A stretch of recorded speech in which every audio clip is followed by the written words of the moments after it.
بسم الله الرحمن الرحيم وكان عاقبتهما أنهما في النار خالدين فيها وذلك جزاء الظالمين يا أيها الذين آمنوا اتقوا الله ولتنظر نفس ما قدمت لغد واتقوا الله إن الله خبير بما تعملون ولا تكونوا كالذين نسوا الله فأنساهم أنفسهم أولئك هم الفاسقون لا يستوي أصحاب النار وأصحاب الجنة أصحاب الجنة هم الفائزون لو أنزلنا هذا القرآن على جبل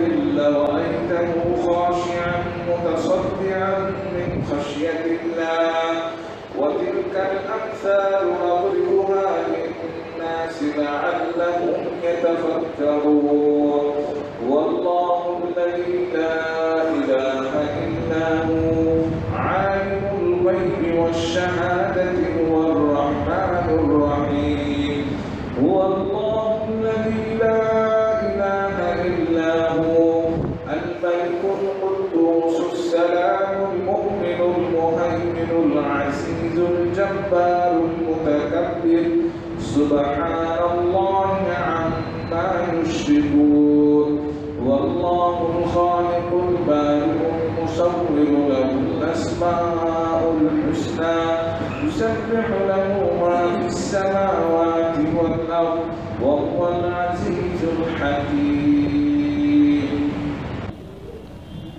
আপনাদের মাঝে এখন বক্তব্য রাখবেন জনাব মতিউর রহমান মাদানী সাহেব। السلام عليكم ورحمة الله وبركاته إن الحمد لله نحمده ونستعينه ونستغفره ونعوذ بالله من شرور أنفسنا ومن سيئات أعمالنا من يهده الله فلا مضل له ومن يضلل فلا هادي له وأشهد أن لا إله إلا الله وحده لا شريك له وأشهد أن محمدا عبده ورسوله صلى الله تعالى عليه وعلى آله وصحبه وسلم تسليما كثيرا أما بعد فقد قال الإمام البخاري رحمه الله تعالى باب مناقب عثمان بن عفان أبي عمرو القرشي رضي الله عنه وقال النبي صلى الله عليه وسلم من يحفر بئر رؤمة فله الجنة فحفرها عثمان وقال من جهز جيش الأسرة فله الجنة فجهزه عثمان। সম্মানিত ভাতৃমণ্ডলী, আল্লাহ রাব্বুল আলামিনের প্রশংসা এবং প্রিয় রাসূল সাল্লাল্লাহু আলাইহি সাল্লামের উপর সালাত ও সালামের পর আজ মঙ্গলবার 16 জমাদার সানি 1446 হিজরি মোতাবেক 17 ডিসেম্বর 2024 আমাদের ধারাবাহিক আলোচনা সহিহুল বুখারীর ফাজাইলুস সাহাবা পর্ব নম্বর 5 সাহাবায়ে কেরামদের ফজিলত, ইসলামে মর্যাদা এ সম্পর্কে আজকের বিষয়বস্তু হচ্ছে ওসমান বিন আফফান আমিরুল মুমিনিন রাদিয়াল্লাহু তাআলা আনহুর ফাজাইল বা মর্যাদা সম্পর্কীয় হাদিস, যিনি তৃতীয় খলিফায়ে রাশিদ রাদিয়াল্লাহু তাআলা আনহু আরদাহু। অল্প কয়েকটি হাদিস রয়েছে, ইনশাআল্লাহ তাআলা আজকে দার্স সংক্ষেপে থাকবে, তুলনামূলক। আল্লাহ রাব্বুল আলামিন যেন আমাদেরকে তাদের অনুসরণে তৌফিক দান করেন এবং তাদের সাথে জান্নাত আমাদেরকে নসিব করেন, জান্নাতে তাদের সাহচর্য সংসর্গ আল্লাহ রাব্বুল আলামিন যেন দান করেন। বলছেন ইমাম বুখারী রাহিমাহুল্লাহ, বাবু মানাকিব উসমান ইবনে আফফান। এই অধ্যায় হচ্ছে আফফানের ছেলে ওসমান রাদিয়াল্লাহু তাআলা আনহুর ফজিলত সম্পর্কে, মর্যাদা সম্পর্কে, যার কুনিয়াত ছিল আবু আমর। বলছেন আবি আমর, আবু আমর ছিল তার কুনিয়াত।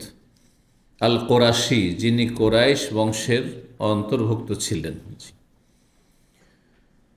তারপরে তার ফজিলত সম্পর্কে একটি হাদিস নিয়েছেন ইমাম বুখারী রাহিমাহুল্লাহ, যেটি এখানে সনদবিহীন নিয়ে এসেছেন, কিন্তু অন্য হাদিসে বিস্তারিত সনদ সহ হাদিসটি এসেছে। সহিহ বুখারী তো এসেছে সংক্ষেপে, আর তিরমিজি অন্যান্য আরও হাদিসের কিতাবে এসেছে। হাদিসটি সহিহ। বলছেন ওয়াকাল নবী সাল্লাল্লাহু আলাইহি ওয়াসাল্লাম, নবী সাল্লাল্লাহু আলাইহি ওয়াসাল্লাম বলেছেন ওসমান রাদিয়াল্লাহু তাআলা আনহুর মর্যাদা সম্পর্কে, ফজিলত সম্পর্কে, মাইয়াহফিরু বিরা রৌমাতা ফালাহুল জান্নাহ, একবার ঘোষণা করলেন রাসূলুল্লাহ সাল্লাল্লাহু আলাইহি ওয়াসাল্লাম, পানির অভাবের কারণে, মদিনায় পানির অভাব, সুপেয় মিষ্টি পানি পাওয়া যায় না। মদিনার যারা বসবাসকারী তাদের জন্য পানির ব্যবস্থা ছিল, পানির খুব সংকট ছিল। আরব দেশ কত যে পানির সংকট, লাইনে পানি আসছে সেজন্য 2-4 দিন বন্ধ হয়ে যাক বিল্ডিংয়ের পানি, কী যে দুর্দশা হবে, যে খাবার দাবার পেশাব পায়খানা সব বন্ধ করে দিতে হবে।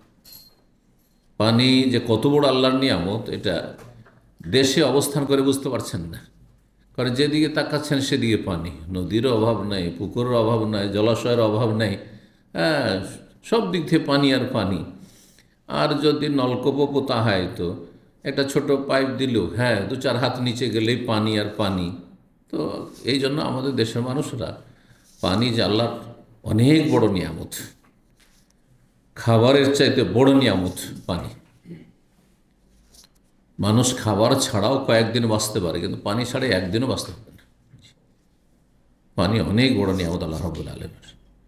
পানি দিয়ে আল্লাহ রাব্বুল মানুষকে পাক পবিত্র করেন। ওয়ানজালনা মিনাস সামাa'ন তাহুরা, পানির বহুমুখী উপকারিতা, প্রয়োজনীয়তা এবং এই নিয়ামতের যে বড় মর্যাদা রয়েছে, এটা আমাদেরকে সবসময়ই অনুভব করতে হবে। কারণ আল্লাহর নিয়ামত সম্পর্কে যত বেশি অনুভূতি থাকবে, হ্যাঁ, যত বেশি আপনার অন্তরে অনুভব করবেন, টের পাবেন, তত বেশি আল্লাহর শুকরিয়া আদায় করতে পারবেন। না হলে এত নিয়ামত আল্লাহর ভোগ করছেন, কোনো মূল্যায়নই করছেন না। পানির নিয়ামতের কয়জন শুকরিয়া আদায় করছেন? খেয়ে দিয়ে ভাত খেলেন, তরি তরকারি খেলেন, মাছ গোস্ত, খুব শুকরিয়া, আলহামদুলিল্লাহ। কিন্তু 1 গ্লাস পানি যে খেলেন, এই পানি না হলে মরে যাবেন আপনি পিপাসায়। খুব কমই লোক বলছেন আলহামদুলিল্লাহ যে 2-4 ঢোক পানি খেতে পারলো। অনেকে পানি আছে কিন্তু পানি গিলতে পারছেন না, ঢোক গিলতে পারছেন না, বলেন আলহামদুলিল্লাহ যারা পানিটা গিলার তৌফিক দান করেছেন। নিয়ামতের শেষ নাই, সুবহানাল্লাহ। তো মদিনায় পানি ছিল না পান করার জন্য, বড়ই পেরেশানি হতো। অনেক দূর থেকে উটের পিঠে করে সেই মশায় করে পানি নিয়ে আসতে হতো। রাসূলুল্লাহ সেই সংকট দূর করার জন্য ঘোষণা করলেন যে একটি কূপ যেখানে মিষ্টি পানি পাওয়া, সব জায়গায় ভালো পানি পাওয়া যায় না। আমাদের দেশে কোনো কোনো জায়গায় আয়রন এত বেশি যে ওখানকার পানি আপনি নলকূপ থাকলেও পানি পান করতে পারবেন না। জি, কাপড় পরিষ্কার করা যায় না, 1-2 বার কাপড়ে ধোয়ান ও লাল হয়ে যাবে। জি, এত আয়রন আমাদের দেশে। কিছু কিছু এলাকা, আবার কিছু এলাকার পানি ভালো। তো নবী সাল্লাল্লাহু আলাইহি ওয়াসাল্লাম ঘোষণা করলেন, যেই ব্যক্তি এই বীরে রোমা, বীর মানে কূপ, কুয়া, আর রোমা নামক এই কূপটির নাম ছিল রোমা, এই কূপটিকে যদি কেউ খনন করে দেয় নিজে তার খরচা বহন করে, তাহলে তার জন্য জান্নাত রয়েছে। কে পারবে এই কাজটি করতে? পয়সা খরচ হবে যথেষ্ট। মানুষের কাছে পয়সার অভাব, পয়সার অভাব। সাহাবে কেন অন্তরের অভাব ছিল না, না আজকাল পয়সা থাকলে অন্তরের অভাব। অনেকের কাছে পয়সা আছে কিন্তু একটা পয়সা বের করতে চায় না। নিজের স্ত্রী, ছেলে মেয়ে, নিজের জীবন ছাড়া ও চারপাশে কোনো কিছু দেখে না, সে পেট আর পেট। জি, স্বার্থ আর স্বার্থ। সাহাবে কেরামদের অবস্থা তেমনটা ছিল না, কিন্তু তাদের আর্থিক সংকট ছিল। কয়জনের কাছে পয়সা আছে? কিন্তু উসমান রাদিয়াল্লাহু তাআলা আনহু বড় পয়সাওয়ালা মানুষ ছিলেন, ধনাঢ্য ব্যক্তি ছিলেন। সমস্ত ধন সম্পদ আল্লাহর রাস্তায় কোরবানি করেছেন আল্লাহর সন্তুষ্টির জন্য এবং রাসূলুল্লাহ সাল্লাল্লাহু আলাইহি ওয়াসাল্লামের পাশে দাঁড়ানোর জন্য, ইসলামের খেদমতের জন্য। তো নবী সাল্লাল্লাহু আলাইহি ওয়াসাল্লাম একবার ঘোষণা করলেন, মাইয়াহফিরু বিরা রুমাতা ফালাহুল জান্নাহ, কে এমন আছে যেই ব্যক্তি রোমা নামক কূপটি খনন করে দেবে তার জন্য জান্নাত রয়েছে, আমি সুসংবাদ দিচ্ছি। ফাহাফারাহ ওসমান, ওসমান হাত উঠালেন, আমি খনন করে দেব, সমস্ত খরচ খরচা আমি বহন করবো, আর তা করে দিলেন রাদিয়াল্লাহু তাআলা। যখন তাবুকের যুদ্ধের সময় আসলো, বহুমুখী সংকট, এক তো প্রচণ্ড গরমের সময় তাবুকের যুদ্ধ, আর আরবের গরম তো বুঝতেই পারছেন, এখানে থাকছেন যেহেতু, আর তার সাথে এই প্রচণ্ড গরমের সময় যখন গরম এখানে সবচেয়ে বেশি থাকে, সেই সময় খেজুর পাকে। আর মদিনার আনসারীদের রুজির মাধ্যম সেই ছিল কি? খেজুর বাগান। খেজুর বাগান, এখনো খেজুর বাগান সবচেয়ে বেশি মদিনায়, সৌদি আরবের মধ্যে। আর তারপর যারা হয়তো কৃষিকাজ করেন না, মুহাজিরিন, তারাও তার উপর নির্ভরশীল। কারণ যদি দেশে ফলন হয় কোনো কিছুর, আর আপনি যদি সেটা চাষ নাও করেন, তবু তো আপনি সস্তা খেতে পাবেন না, রেটটা তো সুবিধাজনক পাবেন না, তার পর্যাপ্ত পরিমাণে পাবেন। কিন্তু দেশে যদি ধানই না হয়, যারা কৃষিকাজ করছে তারা ধান উৎপাদনই করতে পারলো না, তাদের নিজেরই জুটে না, তো মার্কেটে তো বিক্রি করবে না, আগে নিজে খাবে তারপর বিক্রি করবে অতিরিক্ত হলে, ঠিক কিনা? তাহলে আপনি ব্যবসা বাণিজ্য করে আর নেতাগিরি করে কি খেতে পাবেন? যদি কৃষকরা যদি ধান বিক্রি না করে, চাল বিক্রি না করে বাজারে, না আমরাই খাবো সব, আমাদেরই জুটবে না, বছরের হিসাব করলে আমাদের সংসারে এতগুলি চাল লেগে যাবে, তুই শুধু বিক্রি করবো না, কি অবস্থা হবে দেশে? চিন্তা করুন তো দেখি। তো এইরকম অবস্থা ছিল। তারপরে মানুষের হাতে টাকা পয়সা নেই। মানুষের হাতে টাকা পয়সা টানাটানি কখন হয়? যখন সিজন, কোন একটি সিজন শেষ হয়ে আসছে, আর একটা নতুন সিজন আসতে যাচ্ছে, ফসল পানির সময়, তখন দেখো কৃষকদের হাত খুব টানাটানি থাকে, আর্থিক সংকট থাকে। এই কয়েকদিন পরে ধান পাকছে, এই তো গম পাকছে, আর তারপর ফসল হবে, তারপর বিক্রি করে এই সমাধানগুলি করব, তার আগে হাতে কিছু নেই, সব কিছু খরচ করে ফেলেছেন। তাহলে এইরকম অবস্থাটা ছিল। এখনও খেজুর বাগানে পাকছে, কেটে মেরে নিয়ে আসা হয়নি। আর এত দূরে তাবুকের যুদ্ধে যাওয়া, আর ওখান থেকে আস্তে আস্তে খেজুর সব পড়ে নষ্ট হয়ে যাবে, সরে যাবে, পচে যাবে, শুকিয়ে নষ্ট হয়ে যাবে। বড় ইমানের পরীক্ষা এই সময়। ওই সময় আল্লাহর হুকুম হয়ে গেল যে তাবুকের যুদ্ধে যেতে হবে খ্রিস্টানদের বিরুদ্ধে, কারণ তারা যখন তখন তারা হুমকি ধামকি দিচ্ছে মুসলিমদেরকে। রাসূলুল্লাহ ঘোষণা করলেন, এইরকম কঠিন পরিস্থিতিতে টাকা পয়সা না মানুষের কাছে যাবে, তো রাস্তা খরচ তো লাগবে, অস্ত্র তো লাগবে, কিছু নেই তেমন। বেশি সংখ্যক সাহাবায়ে কেরামকে যেতে হবে, কয়েকজনের কাছে মাত্র কিছু তরবারি আছে কোন রকম। তারপরে বাহনের ব্যবস্থা নেই, তো দূর তো পায়ে হেঁটে যাওয়া যায় না, বাহন লাগবে, উঁট লাগবে। একজন মুজাহিদের জন্য একটি বা একটা উঁটের উপর দুইজনে যাবে, তাহলে কমপক্ষে তো উঁট লাগবে পর্যাপ্ত পরিমাণে, বাহন। তাহলে সওয়ারির ব্যবস্থা নেই, কীভাবে যাবে? প্রস্তুত করে দিতে হবে সাজ সরঞ্জাম, বাহন থেকে শুরু করে অস্ত্র শস্ত্র, তারপরে খাবার দাবার, পাথেয় সাজ সরঞ্জাম ইত্যাদি সব কিছুর ব্যবস্থা করে দিতে হবে। রাসূলুল্লাহ যে ঘোষণা করলেন আবার, মান জাহাজা জাইশাল উসরাতে ফালাহুল জান্নাহ। কোন ব্যক্তি আছে, কে এমন ব্যক্তি আছে যে কঠিন পরিস্থিতির সময় যে সেনাবাহিনী প্রেরণ করা হচ্ছে, জিহাদে পাঠানো হচ্ছে, এই মুজাহিদিনদেরকে কে প্রস্তুত করে দিতে পারবে সাজ সরঞ্জাম দিয়ে? ফালাহুল জান্নাত, তার জন্য জান্নাত রয়েছে, জান্নাতের সুসংবাদ রয়েছে। রাসূল বললেন যেই ব্যক্তি করে দিতে পারবে। ওসমান রাদিয়াল্লাহু তাআলা আনহুর কাছে পয়সা ছিল, কারো কাছে পয়সা নেই, অভাব, নিজে সংসারী ছেলেমেয়েরা খেতে পাচ্ছে না। বললেন যে ইয়া রাসূলুল্লাহ, আমি নিজের ধন সম্পদে যত মুজাহিদিন যাবে তাবুকের যুদ্ধে সবাইকে প্রস্তুত করে দেব, সবাইকে বাহন দেব, সবাইকে অস্ত্র কিনে দেব, সবাইকে সাজ সরঞ্জাম দেব, পাথেয় দেব, সব। একজন যোদ্ধাকে সজ্জিত করার জন্য, প্রস্তুত করার জন্য যা খরচা লাগে, বহু টাকা দিয়ে তিনি এগুলো করে দিয়েছিলেন। ফাজাহাজা উসমান, বলছেন বর্ণনাকারী, উসমান রাদিয়াল্লাহু তাআলা আনহু বললেন, ইয়া রাসূলুল্লাহ, আমি এই কাজটি করে দেবো। তারপরে সমস্ত সাজ সরঞ্জামের ব্যবস্থা করে দিলেন। এ হচ্ছে ফজিলত, মর্যাদা কার?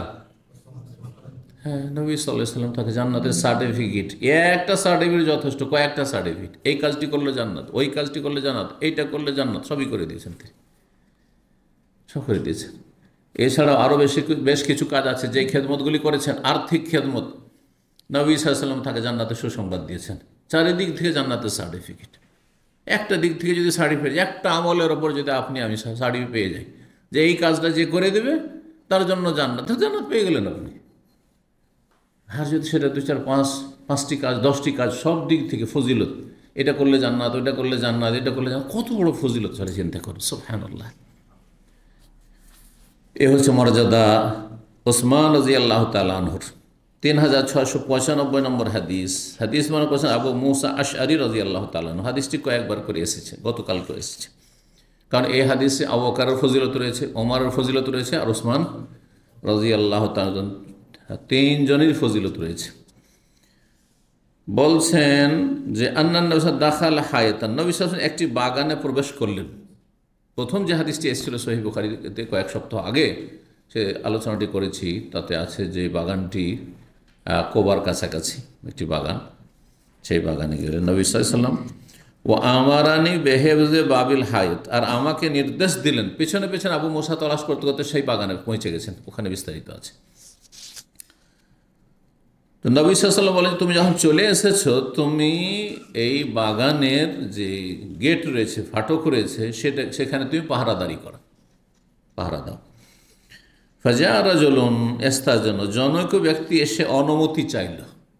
সে জনৈক ব্যক্তি কে ছিলেন? আবু বকর সিদ্দিক। ফাকালা, নবী সাল্লাল্লাহু আলাইহি ওয়াসাল্লাম বললেন, ইযান লাহু, তাকে অনুমতি দিয়ে দাও ভিতরে আসতে। বাশশিরহু বিল জান্নাহ, জান্নাতের তাকে সুসংবাদ দিয়ে দাও। ফাইদা, দেখছেন কি, তার আগ পর্যন্ত আবু মুসা জানছেন না যে দরজার বাইরে কে আছে, কারণ এক লোক এসে কি করেছে, নক করেছে। তিনি আওয়াজ করে কথা বলেননি যে কণ্ঠস্বরে বুঝে যাবেন যে আবু বকর এসেছে, কিন্তু নবী সাল্লাল্লাহু আলাইহি ওয়াসাল্লাম ওহীর মাধ্যমে জেনে নিয়েছেন যে কে আসছে, সেটা হচ্ছে আবু বকর। সুতরাং নবী সাল্লাল্লাহু আলাইহি ওয়াসাল্লামকে যেমন ওহী করা হয়েছে যে আবু বকর এখন গেটে এসেছে, তেমনই তার সাথে ওহী করা হয়েছে যে আবু বকরকে জান্নাতের সুসংবাদ দিয়ে দাও। নিজের পক্ষ থেকে তো সার্টিফিকেট দেননি। জি, নবী সাল্লাল্লাহু আলাইহি ওয়াসাল্লাম নিজের পক্ষ থেকে সার্টিফিকেট দেওয়ার অধিকার রাখতেন না, একমাত্র আল্লাহ যতক্ষণ পর্যন্ত কোনো ওহী না করে, ওমা ইয়ানতিকু আনিল হাওয়া, কারণ নবী সাল্লাল্লাহু আলাইহি ওয়াসাল্লাম নিজের পক্ষ থেকে কোনো কথা বলতেন না। তাহলে কোনো পীর যে বহু শিরক বিদআতে লিপ্ত, পীর মানে বেদাতি, পীর মানে সুন্নতি নয়, ভালো করে মুখস্থ করেন কথাটি এবং বিশ্বাস করেন কথাটি। যদি এতে কোনো সন্দেহ থাকে তো আপনি পথভ্রষ্ট, সোজা কথা। বেদাতি ছাড়া পীর হয় না, বরং শিরকারী। অধিকাংশ পীরগুলি হচ্ছে শিরকি আকিদার।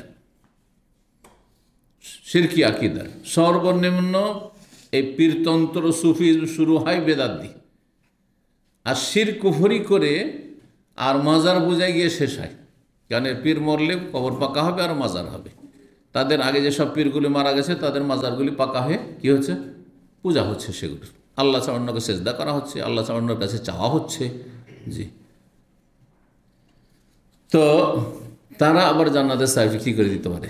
তাদেরকে ওহী আসে, আসমানি কোনো সংবাদ আসে না নিজের পক্ষ থেকে? নিজের পক্ষ থেকে যদি নবীরই এই অধিকার না থেকে থাকে, নবী সাল্লাল্লাহু আলাইহি ওয়াসাল্লাম বলছেন আমি জানি না, যতক্ষণ পর্যন্ত নবীকে জানানো হয়নি ততক্ষণ পর্যন্ত এইভাবে বলেছেন, ওমা আদরি, আমি জানি না, মা ইউফালু বি, আল্লাহ আমার সাথে কী করবেন। কিন্তু যখন জানানো হয়েছে নবী সাল্লাল্লাহু আলাইহি ওয়াসাল্লামকে, তখন তিনি বলেছেন যে আমি অমুক, জি, আনা সাইয়্যিদু ওয়ালাদি আদম, আমি আদম সন্তানের সবার সেরা জান্নাতে। জি, এবং জান্নাতে হাউজে কসার থাকবে, আমি সুপারিশ করব। এগুলো কথা কখন বলেছেন? যখন ওহী করা হয়েছে। তার আগ পর্যন্ত নবী সাল্লাল্লাহু আলাইহি ওয়াসাল্লাম নিজের সম্পর্কে বলতেন, আমি নিজেরই খবর জানি না আল্লাহ আমার সাথে কী করবেন।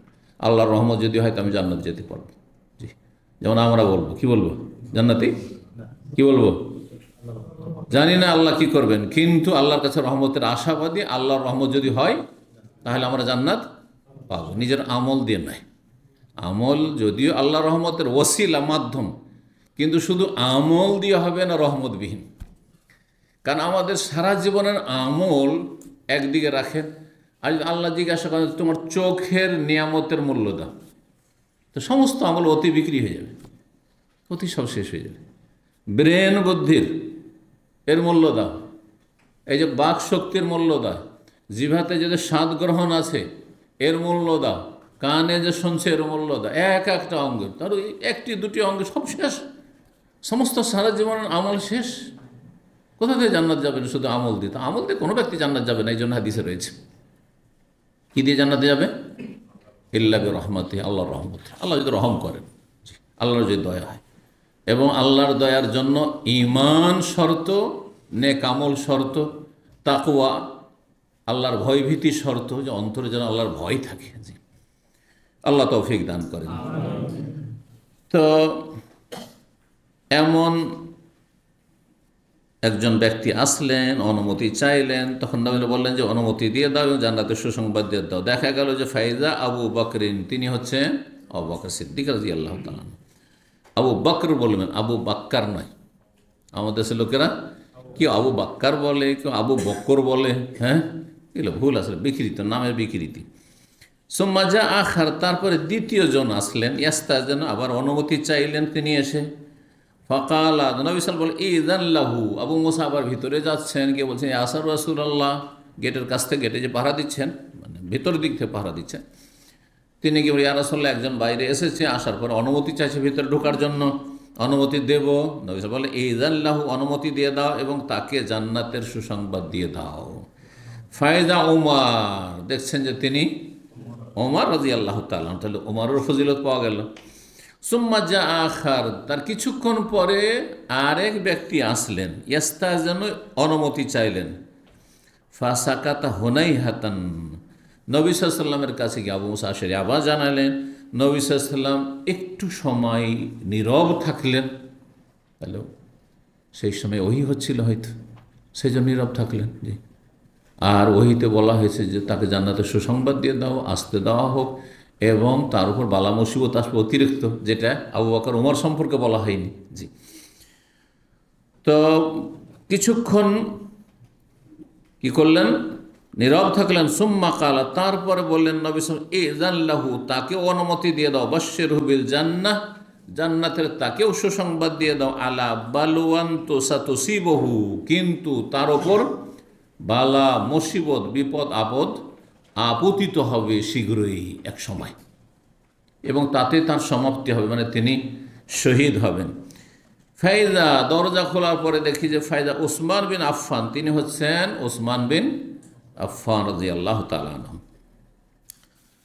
তারপরে আর একটি সনদের সাথে সেই হাদিসের একটা অংশ, যেটা এখানে বলা হয়নি, কিন্তু প্রথম যে হাদিসটা আমরা আলোচনা করেছি তাতে কথাটি আছে, যে নবী সাল্লাল্লাহু আলাইহি ওয়াসাল্লাম সেখানে গিয়ে যে বাগানের ভিতরে বসেছিলেন, একটি কূপের এর প্রাচীরের ওপর, কি কূপ যে ঘেরা আছে তার উপরে গিয়ে বসলেন, আর পা ঝুলিয়ে বসলেন। হ্যাঁ, এইভাবে বসেছিলেন। একদিকে বসলেন কে? আবু বকর, আরেক দিকে বসলেন ওমর, আর দুই সাইডের সামনে কে বসলেন এসে? ওসমান। আশা করি মনে আছে হাদিসটি। ওই হাদিসে কিছু অংশ এখানে বর্ণনা করেছে। ওয়াজাদা ফিহি ইমাম আসিম রাহিমাহুল্লাহ বর্ণনাকারী অতিরিক্ত এই হাদিসটিতে বর্ণনা করেছেন কি, আন্নান নবী সাল্লাল্লাহু আলাইহি ওয়াসাল্লাম কানা কায়েদান ফি মাকানিন ফিহিমা, নবী সাল্লাল্লাহু আলাইহি ওয়াসাল্লাম এমন একটি জায়গায় বসেছে যেখানে পানি ছিল। শুধু এখানে পানির কথা বলে, কিন্তু ওখানে ছিল যে কূপের প্রাচীরের ওপর বসেছিলেন। কাদ কাশাফা আন রুকবাতাইহি, আর তাতে দুই হাঁটু খুলেছিলেন, হাঁটু খুলে বসেছিলেন। হাঁটু পর্যন্ত ঢাকা হচ্ছে সুন্নাত, উত্তম। জি, প্রয়োজনে হাঁটুর ওপর কাপড় উঠানো যায়, হারামও নয় একবারে, হ্যাঁ, আবার উত্তমও নয়। জি, প্রয়োজনে জায়েজ। কাদ কাশাফা, এটাকে আবার আমাদের দেশের মানুষরা বুঝে না। আওরত মানে ঢালাভাবে, আওরত তো আওরত। হ্যাঁ, মানুষের লজ্জা স্থান দুই ভাগে বিভক্ত, মানুষের লজ্জা স্থান দুই ভাগে বিভক্ত। কে বলতে পারে? খাফিফা আর গালিজা, হালকা আর কি ভারী। সহজ ভাষায় মানে হালকা ঢেকে রাখার অঙ্গ, মানে যেই অঙ্গগুলি খুলে গেলে আপনার কবিরা গুনাহ হবে না, কিন্তু অনুত্তম। হাঁটুর ওপরে একটু উঠাইলেন, কিছুটা রান খুললেন, যেমন যারা কৃষি কাজ করে বা যারা কাদামাটির কাজ করে, কি করে? কারণ কাঁচা মারা বলা হয়, বা কাঁচা ছাঁটে, কি বলেন আপনারা? হ্যাঁ হ্যাঁ, তো ওদের তো রান খোলা থাকে। হারাম কাজ করে দিল নাকি? আমাদের দেশে এক শ্রেণী বিদাতি মোল্লারা বলে যে কবিরা গুনাহ হয়ে যায়। কবির আর সাগির আর পার্থক্য বোঝানো জাহিলগুলো। তো এটা প্রয়োজনে জায়েজ, প্রয়োজনে জায়েজ। নাভির নিচে সামান্য একটু ধরে নামলো, অনেকের নেমে যাচ্ছে, প্যান্ট পায়জামা অনেক সময় নেমে যাচ্ছে, ধরে গেঞ্জি ওইদিকে টান দিল। হ্যাঁ, যখন আপনি ঝুঁকছেন একটু কোনো কাজ করার জন্য, গেঞ্জি ওপর দিকে টান দিল আর প্যান্ট নিচের দিকে টান দিল, মাঝখানে একটু খুলে গেল, দেখা যাচ্ছে নাভি বরাবর কাপড় নেয়, নাভির একটু নিচে নেমেছে, তো হারাম হয়ে যাবে। কখন হারাম হবে? যখন একেবারে আওরাতে গালিজা, যেটি ঢেকে রাখা ফরজ, আর খুললে মানুষকে নিজেকেও খারাপ লাগবে, আর যাদের নজর পড়বে তাদেরকেও খুবই খারাপ লাগবে। এই জন্য সাওআতে হেমা বলে, সাওআ সেটা হচ্ছে একেবারে লজ্জা স্থান, মানে পেছন দিক নিতম্ব, আর সামনের দিকে হচ্ছে মানুষের যেটা গুপ্তাঙ্গ, জি, এটা খোলা হারাম, এটা খোলা হচ্ছে হারাম। এই জন্য উলঙ্গ চলাফেরা, এরকম উলঙ্গ যদি কেউ থাকে, এক শ্রেণীর লোক আছে অমুসলিম, যাদের ধর্মগুরুরা উলঙ্গ চলাফেরা, ন্যাংটা সাধু, এইরকম মুসলিম সমাজের যারা পথভ্রষ্ট গুমরা, এক শ্রেণীর সুফিরা আছে, যারা ন্যাংটা পীর, ন্যাংটা বাবা, হারাম কাজ, কাবিরা গুনাহ, এটি কাবিরা গুনাহ। বোঝা গেছে না? মহিলাদের কথা বলছে না, মহিলাদের আবার অন্য আছে। হ্যাঁ, মহিলাদের এছাড়াও আরও ঢেকে রাখা ফরজ এমন অঙ্গ আছে। জি, পুরুষদের কথা বলছি। তো বালা মুসিবত আসবে। বালা মুসিবত কি এসেছিল? ওসমান রাদিয়াল্লাহু তাআলা আনহু সম্পর্কে বিভিন্ন রকম মিথ্যা অভিযোগ, তিলকে তাল করা, আর তারপরে ভুল বুঝাবুঝি, আর তারপরে বাড়াবাড়ি, একটা গ্রুপ তৈরি হয়ে গেল।